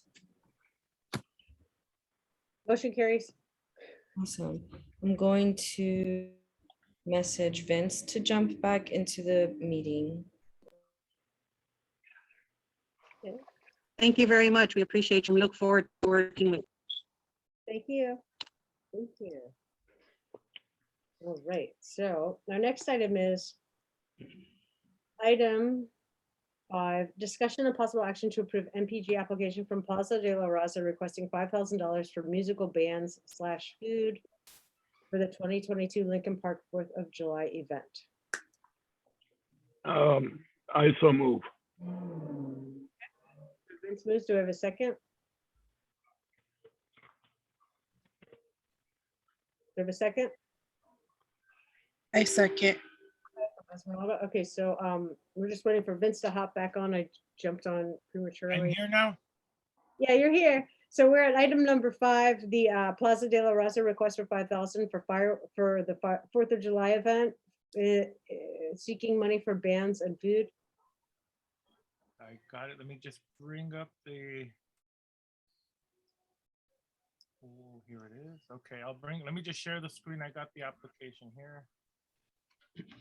Okay.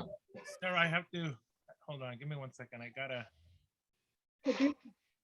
or from, give me 1 second. I just gotta reclaim host so I can use the. Reclaim host. Sorry, it sounds so bad, but, okay. Namaste. So again, this is the MPG for Plaza de la Raza, and it's for the fireworks. Okay, so Ben motion, there was a second by Esmeralda. Is there somebody from the agency here to make a presentation? Okay, Ray Rios, I'm gonna allow you to speak now. Please state your name for the record. Hi, good evening. My name is Raymond Rios. Hey. Go ahead. Okay, hi. Thanks again for both everyone from the board, Lincoln Heights Neighborhood Council, for giving me this opportunity to speak on this MPG application. I'm a 62-year resident here from Boyle Heights, live here in El Sereno, Hillside, and I attended Lincoln High School 73 to 77. And I have deep roots here in Lincoln Heights. And for the past 8 years, myself, my wife, and other community residents have worked together as a committee and in collaboration with Rec and Parks, CD1, and Plaza de la Raza, which is also our fiscal receiver, to put together an Independence Day celebration at Lincoln Park. This event includes community booths, musical bands, foods, residents galore, and here all the residents surrounding Lincoln Heights, I believe, and it climaxes with, of course, a fireworks show. The event, along with the Lincoln Heights Parade, are 2 of the largest community building events of the year in Lincoln Heights. They are truly worth every penny that goes to support them. As residents and volunteers, we don't get any pay or anything. Our pay is just watching residents in our community, our respective communities, and nonprofits, elected officials, community car clubs, all coming together for a day at the park to build memories, just as we did as children. We haven't had this 4th of July show in 2 years due to the pandemic, but we met with Kevin De Leon's office, or actually they contacted us recently, and they informed us that the councilman, Kevin De Leon, wanted to bring it back to Lincoln Park this year, and that he would cover the cost of the fireworks. So that is a major cost for 4th of July events. And so he asked us if we could do the peripheral activities of fundraising for entertainment. And that would be included for entertainment, food, volunteers, food for volunteers, backdrops, outreach. And regarding the outreach, of course, the neighborhood council, everything, your logo, and you would get full credit for anything you support us with. It would be great. We would be grateful for it. It's scheduled for Sunday, the 26th of June from 3 to 9:30 to 10 p.m. And your neighborhood council has been a supporter in the past, and we hope that you can again support us financially. I think on the NPG, we put 5,000, but I'm looking at all your, well, I saw all your MPGs too. So anything that your budget would allow, we'd be grateful for. And at this time, if you have any questions, I'll do my best to answer them. Okay, we'll open it up to board comment. Our first comment's coming from Melanie. Well, Hi. Yeah, hi, thank you for presenting today. I don't know, I might be the only one that feels this way, but I'm gonna bring it up. I'm surprised that we're, fireworks.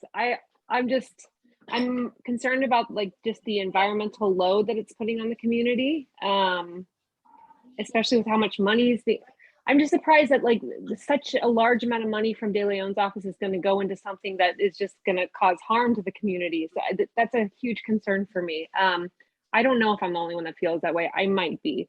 I'm not a huge firework fan, just for environmental impact on our community. But I don't know, that feels off for me.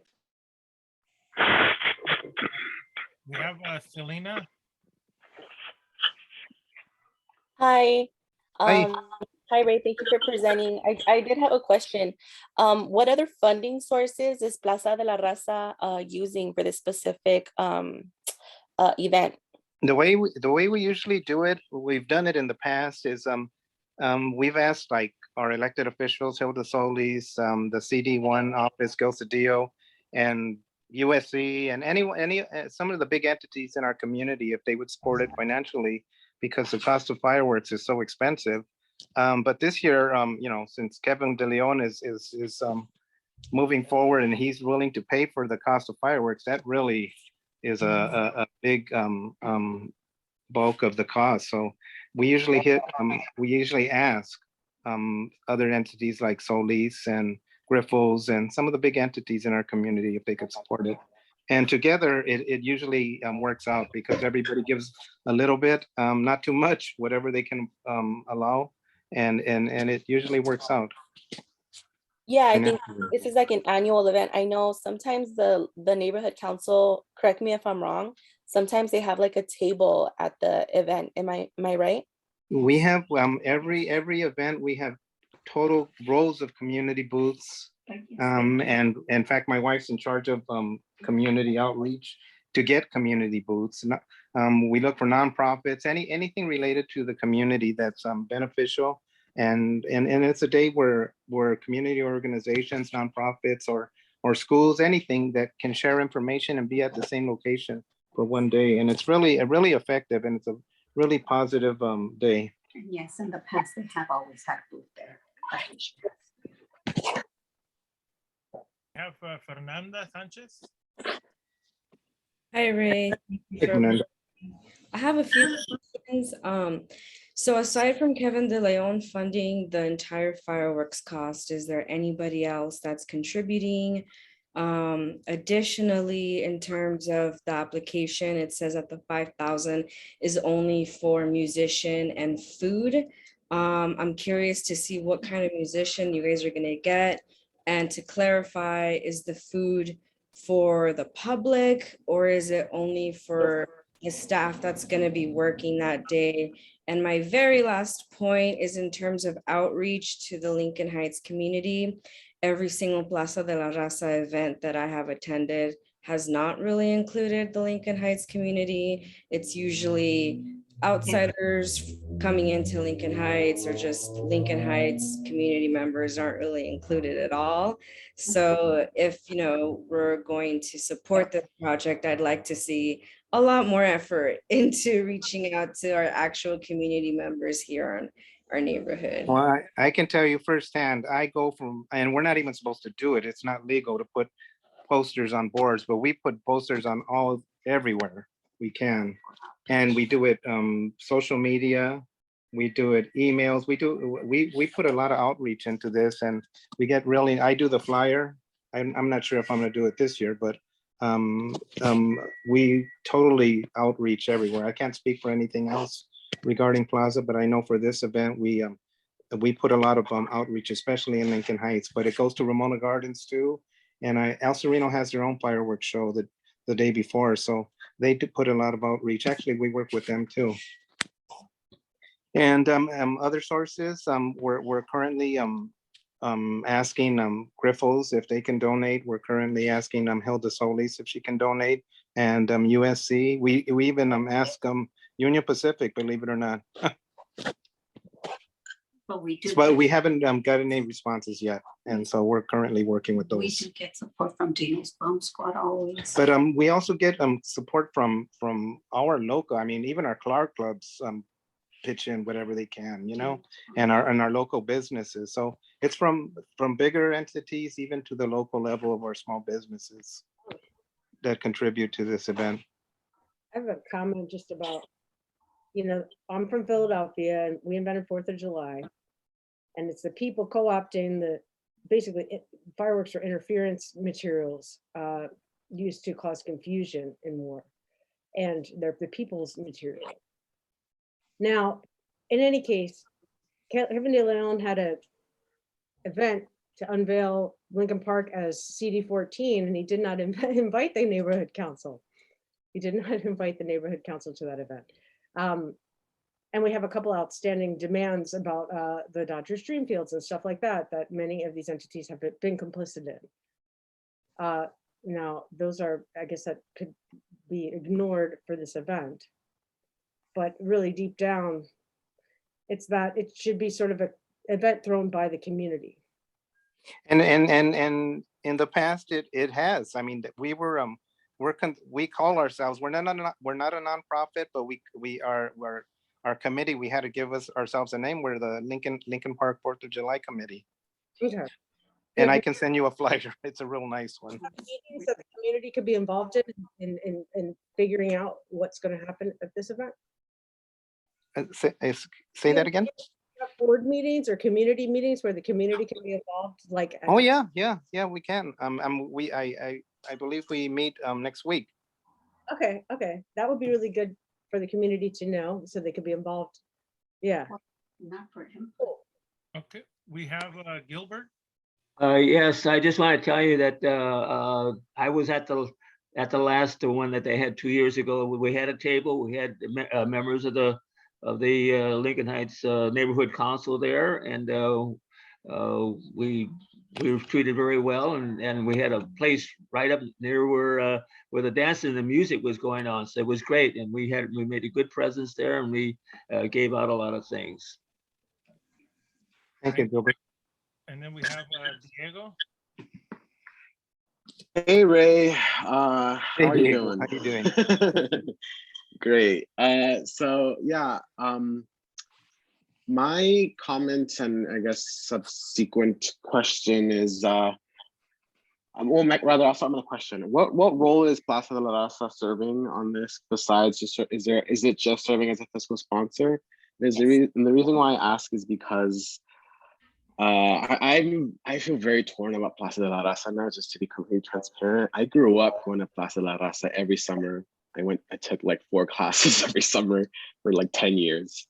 And I have really seen a major shift in how it really conducts outreach and to who, and I've seen its role in the community kind of shift as like leadership changes within the organization. And so I just want to hear more about what their role is in this event planning.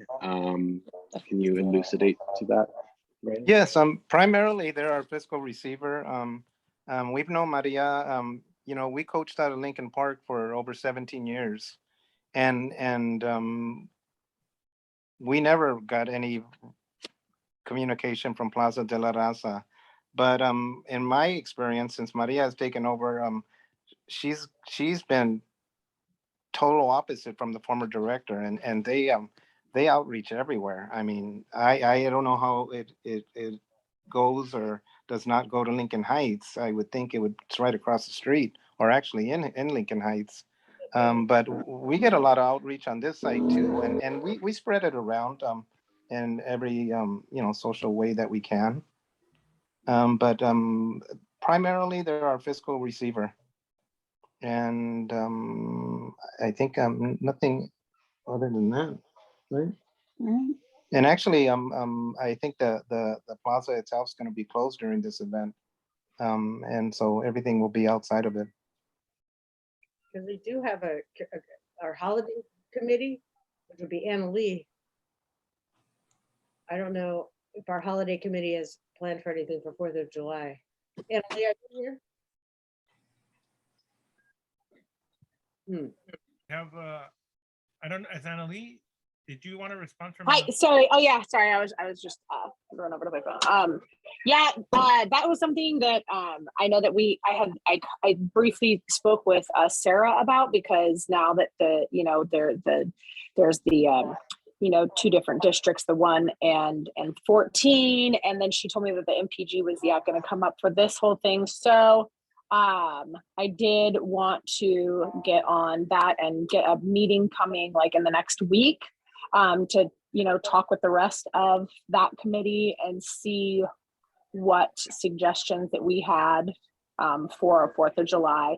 Oh, that was like another thing that was in the back of my mind, when we're giving out these MPGs, because I'm like, oh, we have, our fiscal year ends in July, and it's like, well, if we want to do something for the 4th of July. So I will get a meeting together.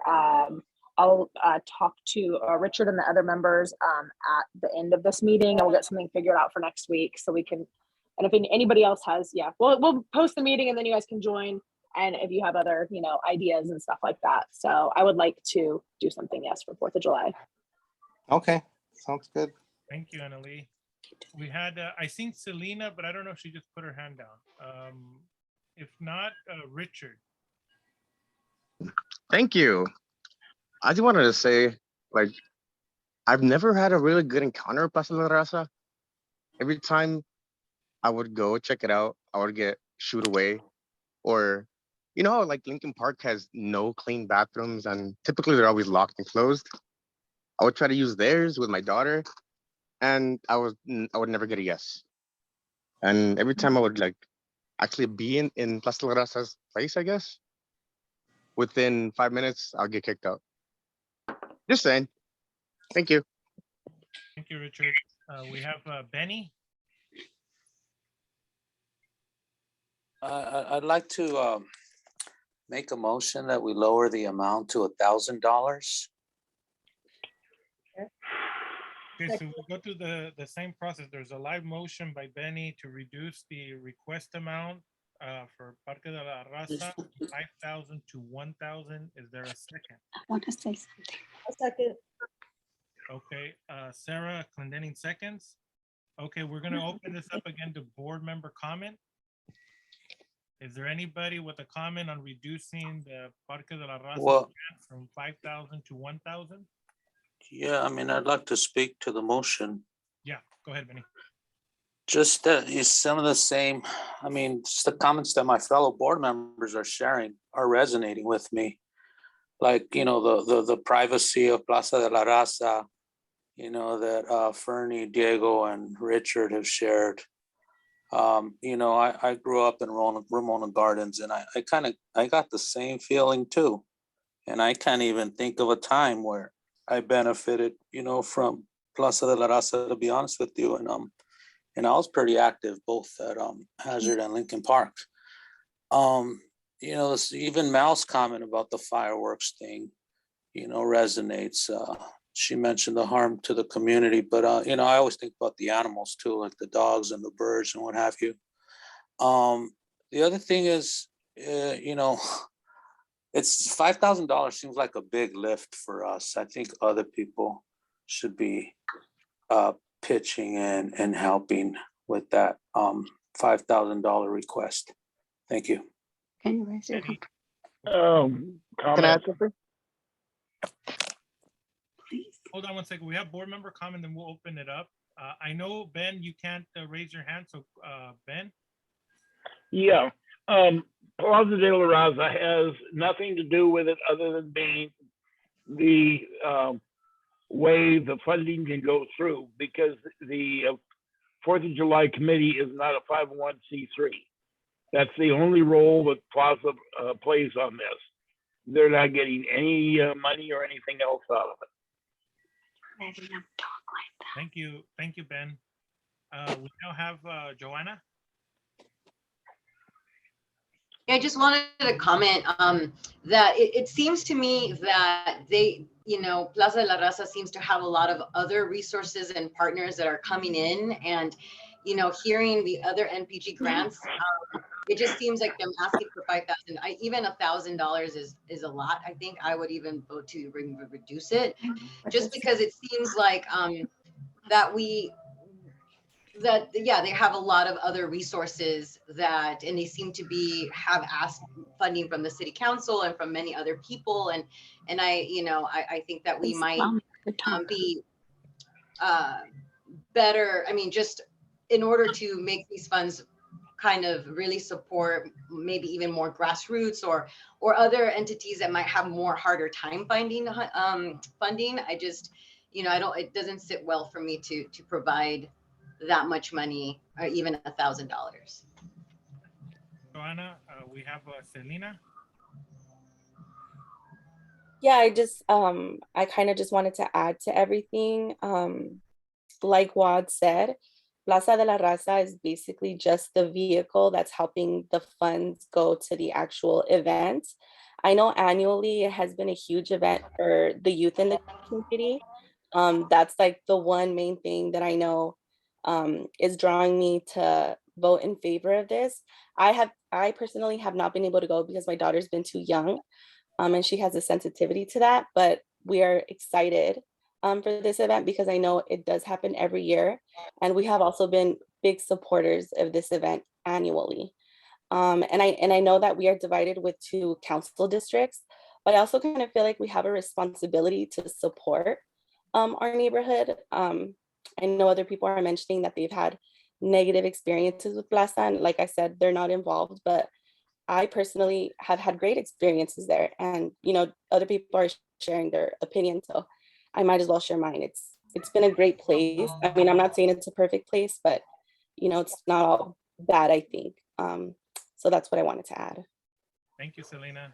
And I think I just want to add that CD14 has a responsibility to bounce its ideas off of the council, and that they have already allocated the funds to this 4th of July firework event. They've allocated the funds to the fireworks without talking to the council at all. I agree with that. I actually agree with that. Yeah, that's kind of a bigger issue, but in any case, I just wanted to bring that up, that we're kind of being invited to the party in our neighborhood. Yeah. After it's already been, planned out. You made a good point, though. If we're going to be able to be involved and have a table, I also think that would be a fair trade. It's like I said, maybe it would be good to reduce the amount, but I don't think 1,000 is reasonable. It's our neighbor. This is our neighborhood. This is Lincoln Heights. We represent 39,000 people, and outside entities are making decisions without consulting with the 39,000 people of Lincoln Heights. So we have to step lightly and then see what these plans are, because by aligning with ourselves with this event, it's condoning the city making decisions outside of due process without the people's input. Correct. Okay. Thank you, Sarah. Richard. Thank you. I forgot to add something. This all takes place right there in the dream field, right? I think that's like the only time I've seen it be used, and it's always gated, and rarely see baseball playing right there. I feel like this should be moved somewhere more open. I always wanted to see it up on a hill, like get everyone to see it. It's kind of hard. There's a bunch of trees around Lincoln Heights. That's my opinion. Thank you. Thank you, Richard. Okay, and then we don't have no more board member comment, so we'll close board member comment and it opened up to the public, and we have Ray. Yes, my wife, she wanted to speak also, so here she is. Hi, my name is Ruth Rios. Plaza de la Raza is basically just our fiscal receiver. There are 3 of us that have been working hard these past years for the fireworks committee. There's myself, my husband Ray, and another person, Lupe. 3 of us. We have fundraised in the past for fireworks, which nobody will give us money because basically it's burning money. I understand that, but we do it for the community and we see the kids. And if you take a walk through there during that time, you see the kids having fun. So in the past, we had to raise that money for specifically the fireworks. This year, we have Kevin De Leon, who is going to pay for them. Gil Cedillo has never paid for them in the past. And I personally do not like to handle money. And for that reason, we got a fiscal receiver. But there are 3 of us. What else?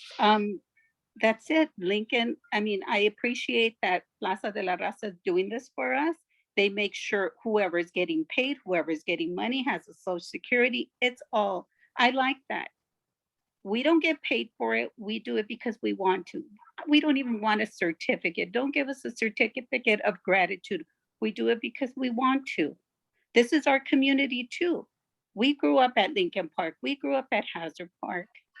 And Benny has, you know, I don't understand why, you know, he's had problems with, you know, I understand Hazard Park, they only have 1 bathroom indoors, the outdoor bathrooms, they're not going to let you in because they have kids in there and they don't know who's going to walk in. And that's a security issue. The Dreamfield, that's another issue. That's park, that's rec and parks. I mean, people, we pulled our kids out of there that we know because nothing's going on at the park either. But anyways, Plaza de la Raza is our fiscal receiver. Thank you. Hi, Richard again. I meant that comment for the restroom for my daughter because I take it there a lot. But yeah, thank you. Okay, we have Jess next.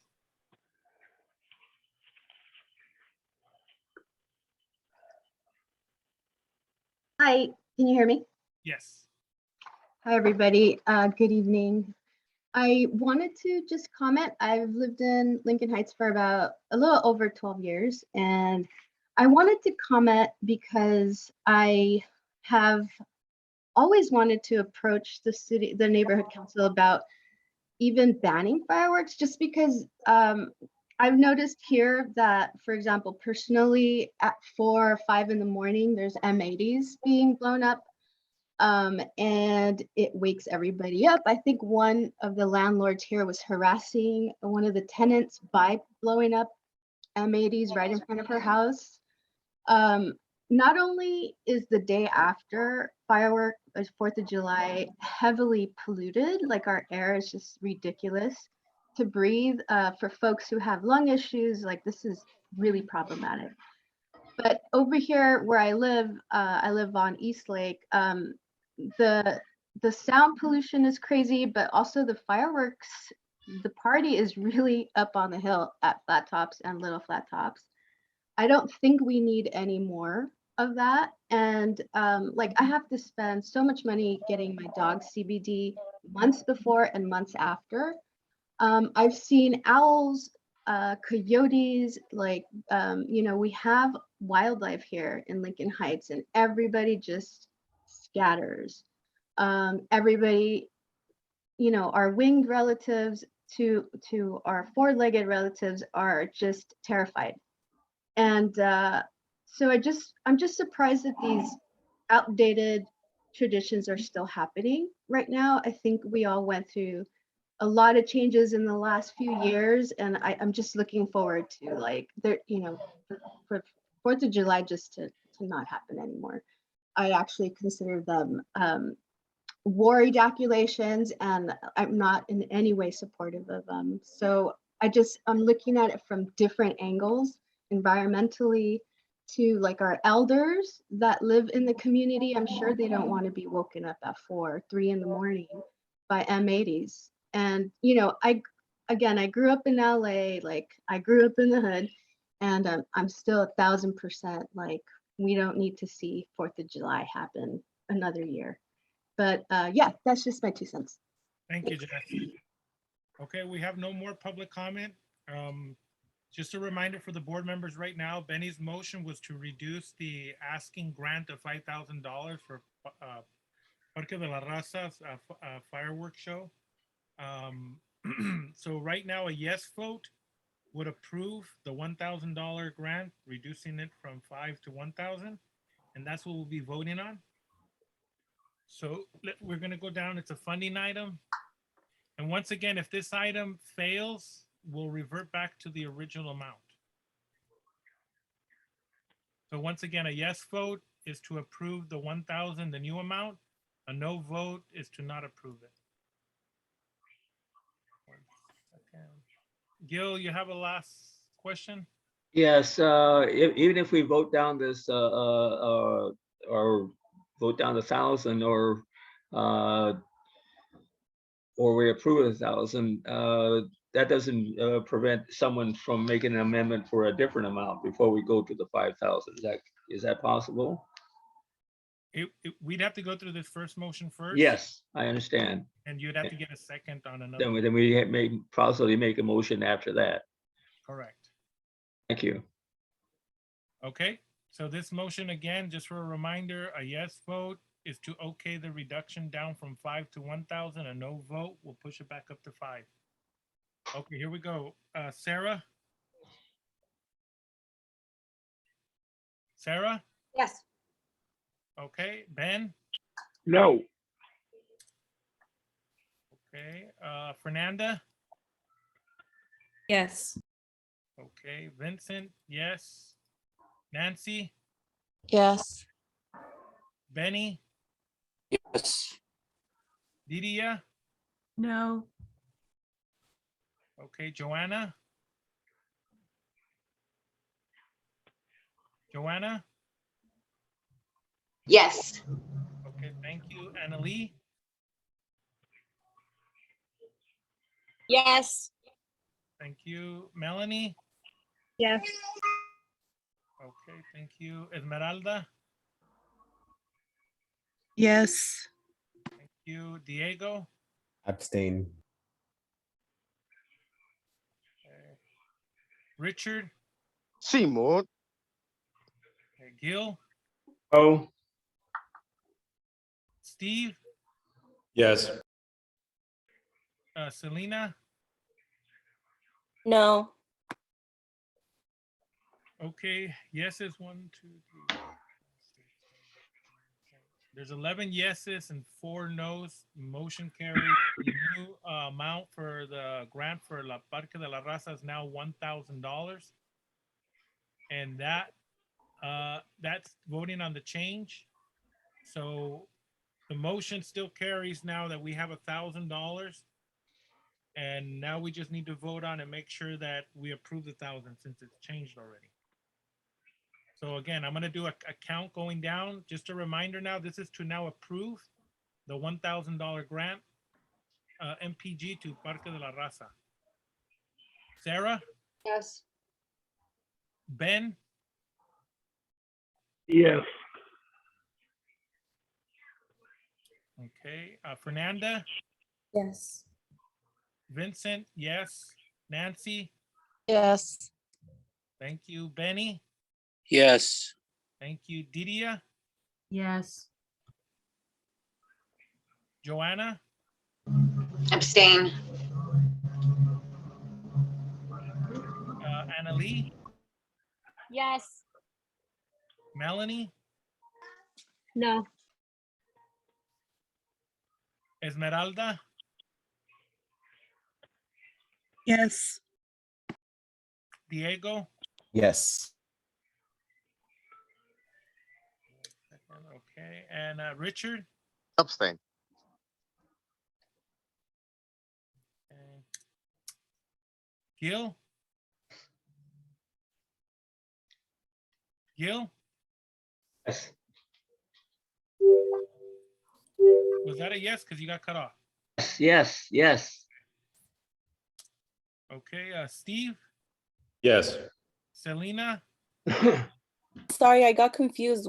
What was the explanation right before the vote? I'm so sorry. Oh, no, the vote is right now, we're approving the $1,000 grant to Parque de la Raza. So a yes vote approves the 1,000. Oh, yes. Okay, and Deanna's absent. And so the yeses have it. 1, 2, 3, 4, 5, 6, 7, 8, 9, 10, 11, 12, 13. There's 14 yeses, 1 no, 2 abstentions, and 1 absent. Motion carries. The new amount for the grant is 1,000. Thank you, everybody. Okay, next we'll move on to the next item. Let's Okay. see, Vince, can you pull up the agenda again? Okay. There we go. Okay, discussion and possible action to approve MPG application from Karmic Action Retribution Management Agency, Karma, requesting $5,000 for film screenings of short film Paviinokre, We Flow Fluidity. Oh, sorry.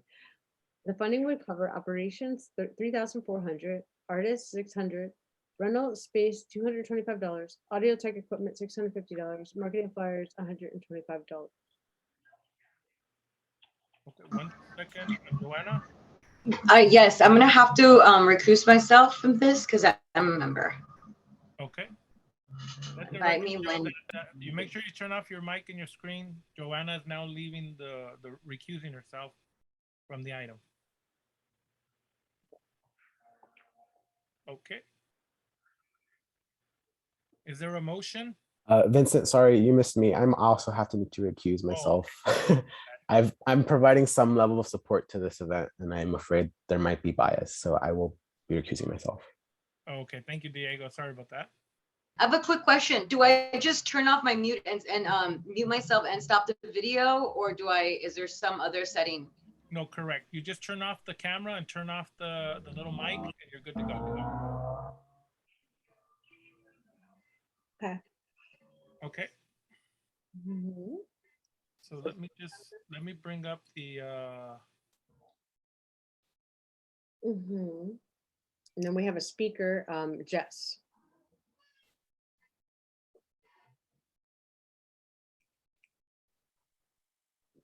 I'm just bringing it up right now. Okay, and we have Jess, right? Correct? Yes. Can you hear me? Okay, yes. Whenever we didn't get a motion for it, did we yet? No. Okay, is anybody gonna motion to? Sure. I don't know if I can move, but yeah, motion to approve. Okay, I'll second that motion. Okay, now we can open it up. Jess, whenever you're ready, you can give us a presentation on the project. Really quick, Vince, can you pull up their application? Yes, let me put it. Thank you. There we go. Hi, everybody.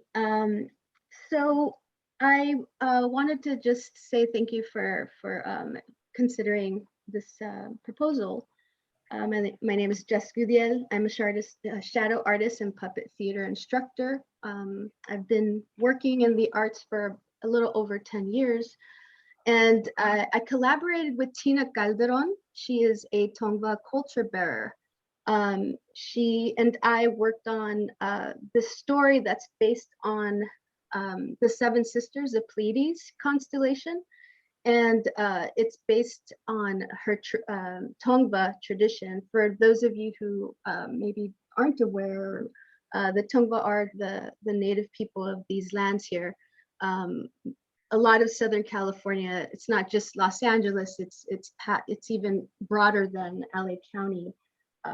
And so the video is called Paviinokre, and it is We Flow. It's our collaboration.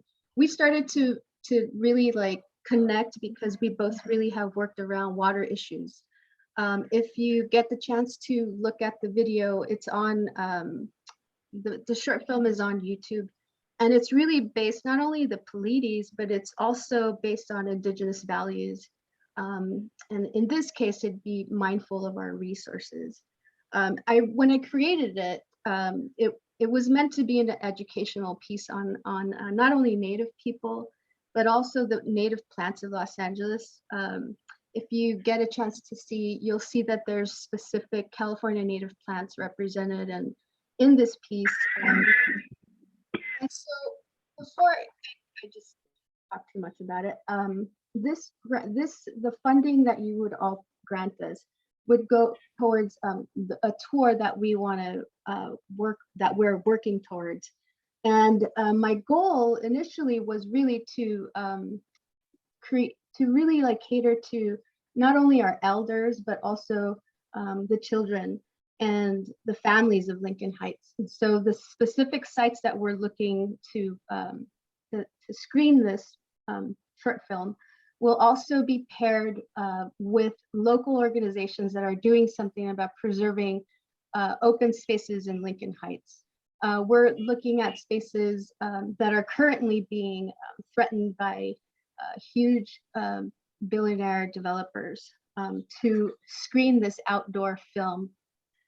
And so, you know, I just wanted to add that this isn't only an epic piece that I've worked on with Tina, but also a great educational tool to start to not only shed light on the Tongva. A lot of folks, including myself, weren't really familiar with the native people of these lands here.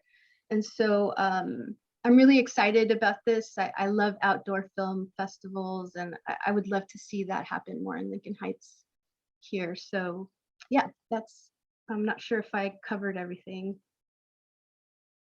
Yes. So right now we'll open it up to, because we got a motion already in a second. We're going to open it up to board comment, and we have Gilbert.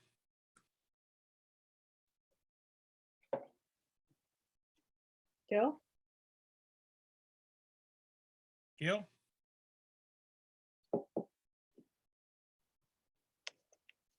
Gil?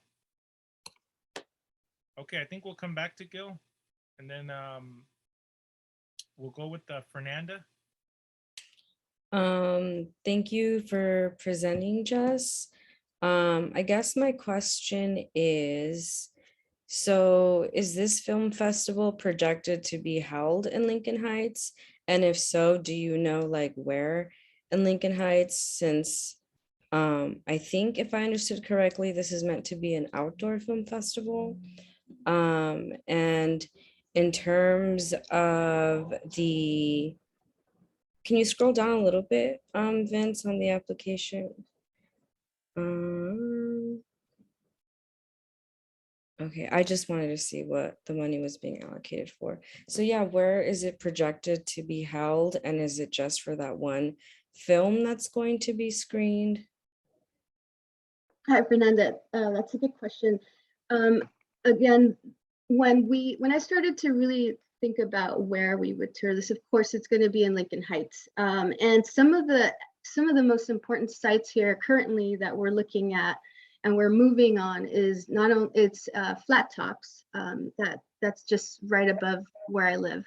And the other space that we're looking at is the Church of the Epiphany. This location, as you all know, is so important when it comes to not only the Chicano moratorium, but also documenting a whole lot of what's been happening in Lincoln Heights. Currently in discussion with Tom there, and it's looking promising. And the third site I'm still working on, but of course we're hoping to have some dates in June solidified.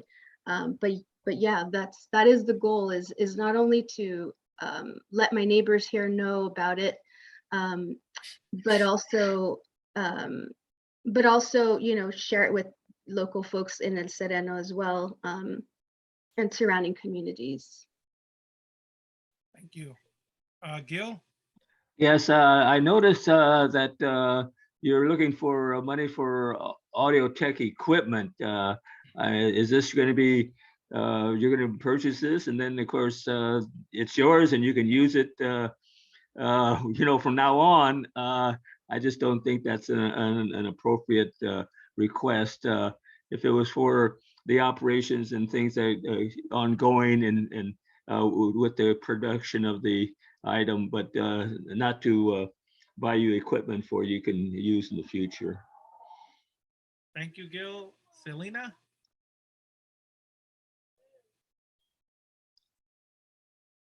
Selena? She's muted. Hi, sorry, I wasn't able to unmute myself. Hi, thank you for presenting. I did have a question. This is my first time hearing about this organization. Would you or could you be able to tell me how you guys have been active in the community, particularly with the neighborhood council? Like, do you come to our meetings? Have you come to any of our events? Are you specifically talking, oh, can I answer now? Sure. Are you specifically talking about Karma or me as a Yeah, the organization. Karma is currently really working to empower and educate our local communities. It's relatively new, but I've really worked with them, different members of Karma in the past, and they are heavily based on grassroots efforts, from not only like exposing folks to biking more, but also working with local youth on making sure that folks have access to bikes as well. And so yeah, I wanted just to mention that I'm familiar with Karma, and they're definitely a part of a lot of different good movements to around environmental issues in Los Angeles. Okay, and just one more question. Was there like a set plan to incorporate like the youth? And I hate to, I keep coming back, I kind of sound like a broken record, but this is really important, to incorporate like students from the various schools in the community. Like, is there like a guideline that you guys have for that? Yes, of course. I come from, really working with youth for at least 20 years now. And that's a really important, I really live really close to some of the high schools here. And once we have some set dates, as an artist, I'm really going to craft an awesome flyer to make sure that it's not only a digital outreach that we plan to do, but also have, folks, myself go to some of these high schools and really work. The goal for me was to work with teachers to bring Paviinokre to classrooms, because it's such an important educational piece around Native history here. So that would be like the next step. But for this specific, I would call it tour, and it's not a film festival. I wanted to specifically say that it's just a screening of Paviinokre, which is a 12-minute film that we created. So, I just wanted to say that we're also aiming to work with College Prep Academy that is doing a lot of great work around sustainability, and they have an active youth group there. My goddaughter actually goes there and is a big part of the gardening group there. And not only Regenerative Collective is doing great work there, but we're really aiming to have them be a presenter at that specific location. Thank you so much. Yeah, thank you. The schools thing, it's like Lincoln Heights, we have our public schools and we have our charter schools, right? And our charter schools, our public schools weren't able to get PPP loans, and our charter schools were able to get those. So it's like our public schools really are in need of outreach right now, especially like Hillside Elementary. They're all being sort of divested and kind of priming the board so that these charter schools can kind of slide in and take their amenities. Okay. Yeah. We really need our public schools in Lincoln Heights to be engaged in this, I feel. Yeah. As opposed to charter schools, which, are fully funded, are nonprofits, it's the public schools that are hurting. Yeah. I second that, Sarah. Yeah. Thank you, Sarah. Fernanda? Just one last comment. I'm sorry if I missed it, but I don't think that you answered when I asked if it was going to be the only film that was going to be shown. You mentioned that this is like only a singular event and it's a 12-minute movie. What else will be included in the event for the public, and like what exactly would the whole event entail, or is it just the screening of that short film? Thank you for asking that question. I could definitely go into it a little bit more detailed. As I mentioned earlier, it is a short film. However, because it's site specific, we hope to collaborate with organizations, people, grassroots movements that are working around preserving some of the spaces that are still open in Lincoln Heights. So, for example, the dream really is that, for example, at Flat Tops, we would work with a local organization that's looking at preserving flat tops from development. So the way that we're thinking and the goal is some of this funding would go towards making sure that we have a California native plant giveaway. So the goal is really to have funding to provide the participants with California native plants. We also will have, hopefully a work day, if possible, around some of the work that that our partners are working around. And then it would transition into a Q&A between Tina and I about the film, but also some of the work that Tina is currently doing around land and water issues. And then the last thing would be the film. And because it's later in the evening, of course, it's a shadow art piece, so it would be an evening showing. And so if to be a little bit more clear, it's a two-part event. The screening is the last part. The first part would be our partners or our sister organizations talking about what they're doing in Lincoln Heights specifically around land, water, environmental issues. And we're looking at it being a total of a 3-hour program. We're hoping to cater the events to make sure that our participants are comfortable. We would like to have a shuttle that would transport our elders if that is an issue, for folks going into Flat Tops as well. And a big part, honestly, would really go into the screening equipment as well. We're looking at safety, so we would like to have it, the pathways lit up, also have a first aid, possible ushers to make sure that folks are full, especially because it's an outdoor event. We want to be as safe as possible. We would like to, rent tables and chairs, and of course, a lot of the giveaways for the community wouldn't just be the catering, but also the plants that I mentioned, the California native plants, and also, we would like to heavily, outreach to our schools, but also making sure that we're working towards letting all the local folks know about this special event.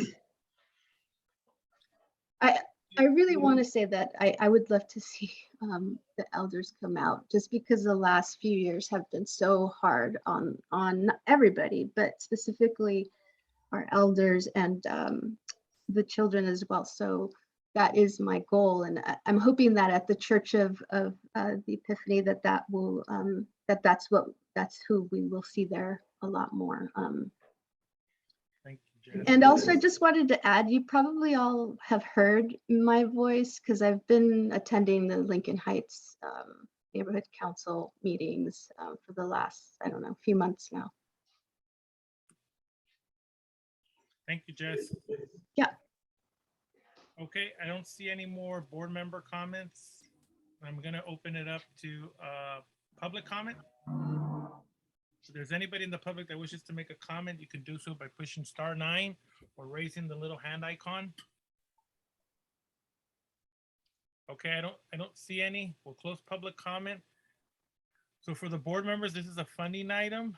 This would fund it would fund $5,000 to Karmic Action Retribution Management Agency for $5,000.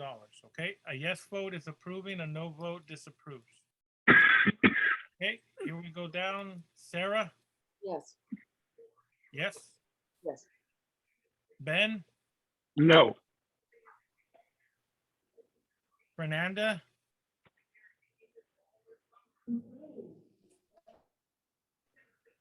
Yes. Vincent, yes. Nancy, Yes. Benny, Yes. Didia, No. Joanna, and she recused herself. Annalee, Yes. Melanie,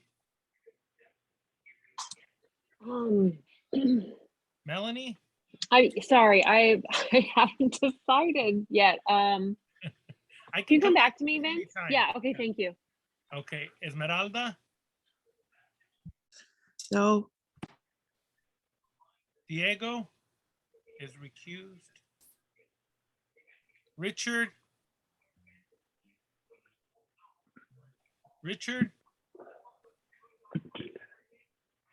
I'll come back to Richard. Gil, No. Steve, Yes.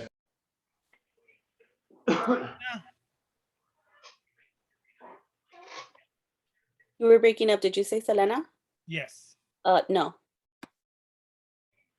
And Deanna is absent. One second. Okay, and Melanie? Thank you for coming back to me. I'm gonna vote no. Okay, and Richard, are you still with us? Can anybody see Richard? Because I can't see him on my end. Maybe we lost him. Okay, I don't see him anymore, so I'm going to mark Richard as absent. Okay, we have 1, 2, 3, 4, 5, 6, 7 yes. And 6 no. Motion carries. Great. So next we'll move on to the next item. So the next item, I think, Ben, is this you, the bylaws? Oh, wait, we have one more, B. No, yeah, we have one more. I can do this one really fast. So this is item B, discussion and possible action to approve $200 for our annual 1-year Zoom license. So the city basically kicked us to the curb. We got to pay for our own license now. So this is to approve, and we need to contact Diego and Joanna to come back in. I'm here. Okay, good. So let the record show that Diego's in and Joanna. Okay, so this is to approve $200 for our next year's Zoom license. That's basically it. Up to Okay. $200. So move. Ben motions to move it. Is there a second? Second. Okay, it's second. Board member comment? Not seeing any. Oh, one, Gil? Just a point of order. You had 7 and 6. That was 13. That's below the quorum. However, with those recusals, that counts toward quorum. Is that correct? No. Recusal does not count. They don't count to the quorum? No, they do not. Okay, then. I'll make note of it and I'll go back. Okay. Could we table that item then? No, I'll go back and if it's not the number, then we'll have to redo it at our next one. Okay. I'll just double check it right now because it's already passed and it's been noted by Gil. Vincent, I guess point of order Yeah, or point of information. Are you sure it was 7-6? Because can you double check that too? Okay, let me just go back real fast and double check. Because I have a different number. I guess. Okay, let me see. Yeses, and this is for the Cameron one. 1, 2, 3, 4, 5, 6. I got 7 yeses. 1, 2, 3, 4, 5, and 6 no's. That's what I have also. Yeah, 2 absents, and then we have 2 recusals too. Two abstains and two recusals, or two? No, we have 2 absents and 2 recusals. Okay. So Richard dipped out. All right. Yeah, correct. I marked them as absent because I didn't get a reply back. Okay. Okay. And we'll update everyone on a report back on all these MPGs that were approved or some that were moved to the next month or next second cycle. And if something goes wrong with any one of them, again, they can apply on the second cycle. And so we'll go through the whole thing again. And then I have to just redo the accounting. So now we're back onto our item, which we got a motion and a second.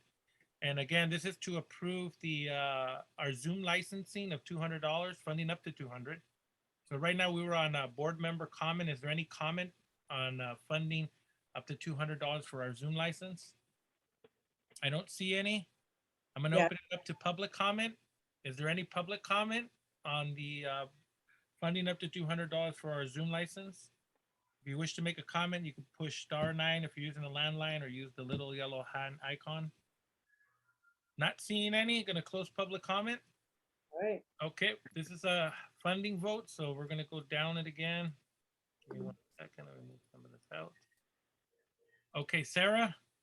Wish we had a little more transparency from Dunn as far as the racket goes with Zoom, but I will say yes because we have no other option. Thank you, Ben. Yes.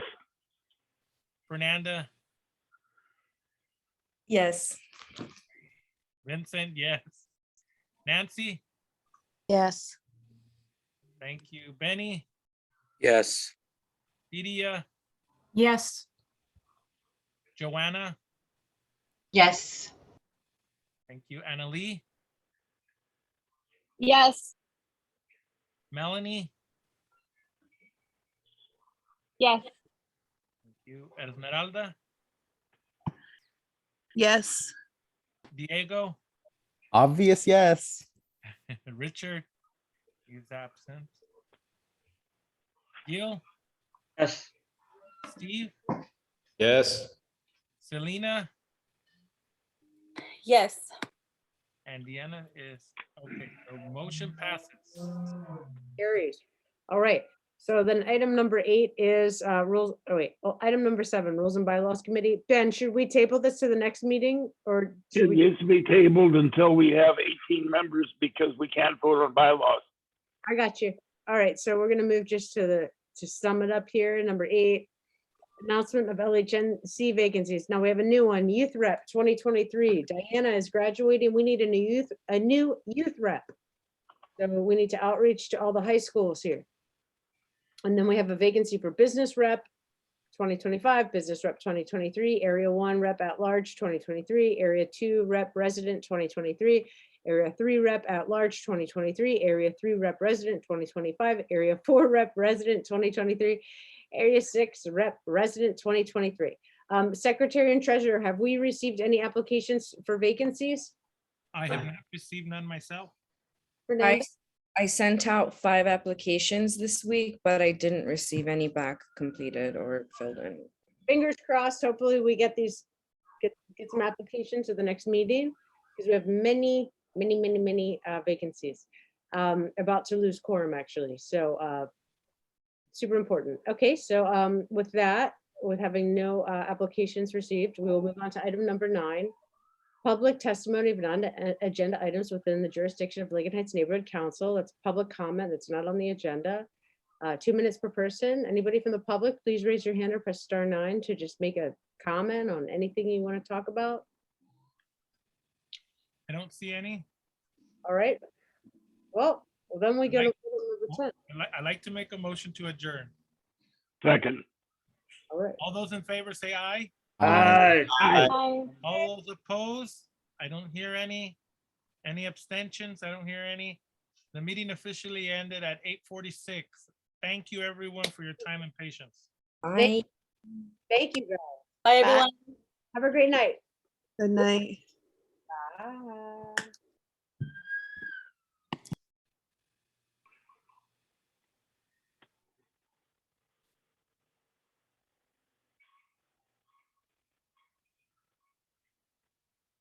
Oh, hold on. Oh no, we got. I haven't left. I'm sorry. Bye, guys.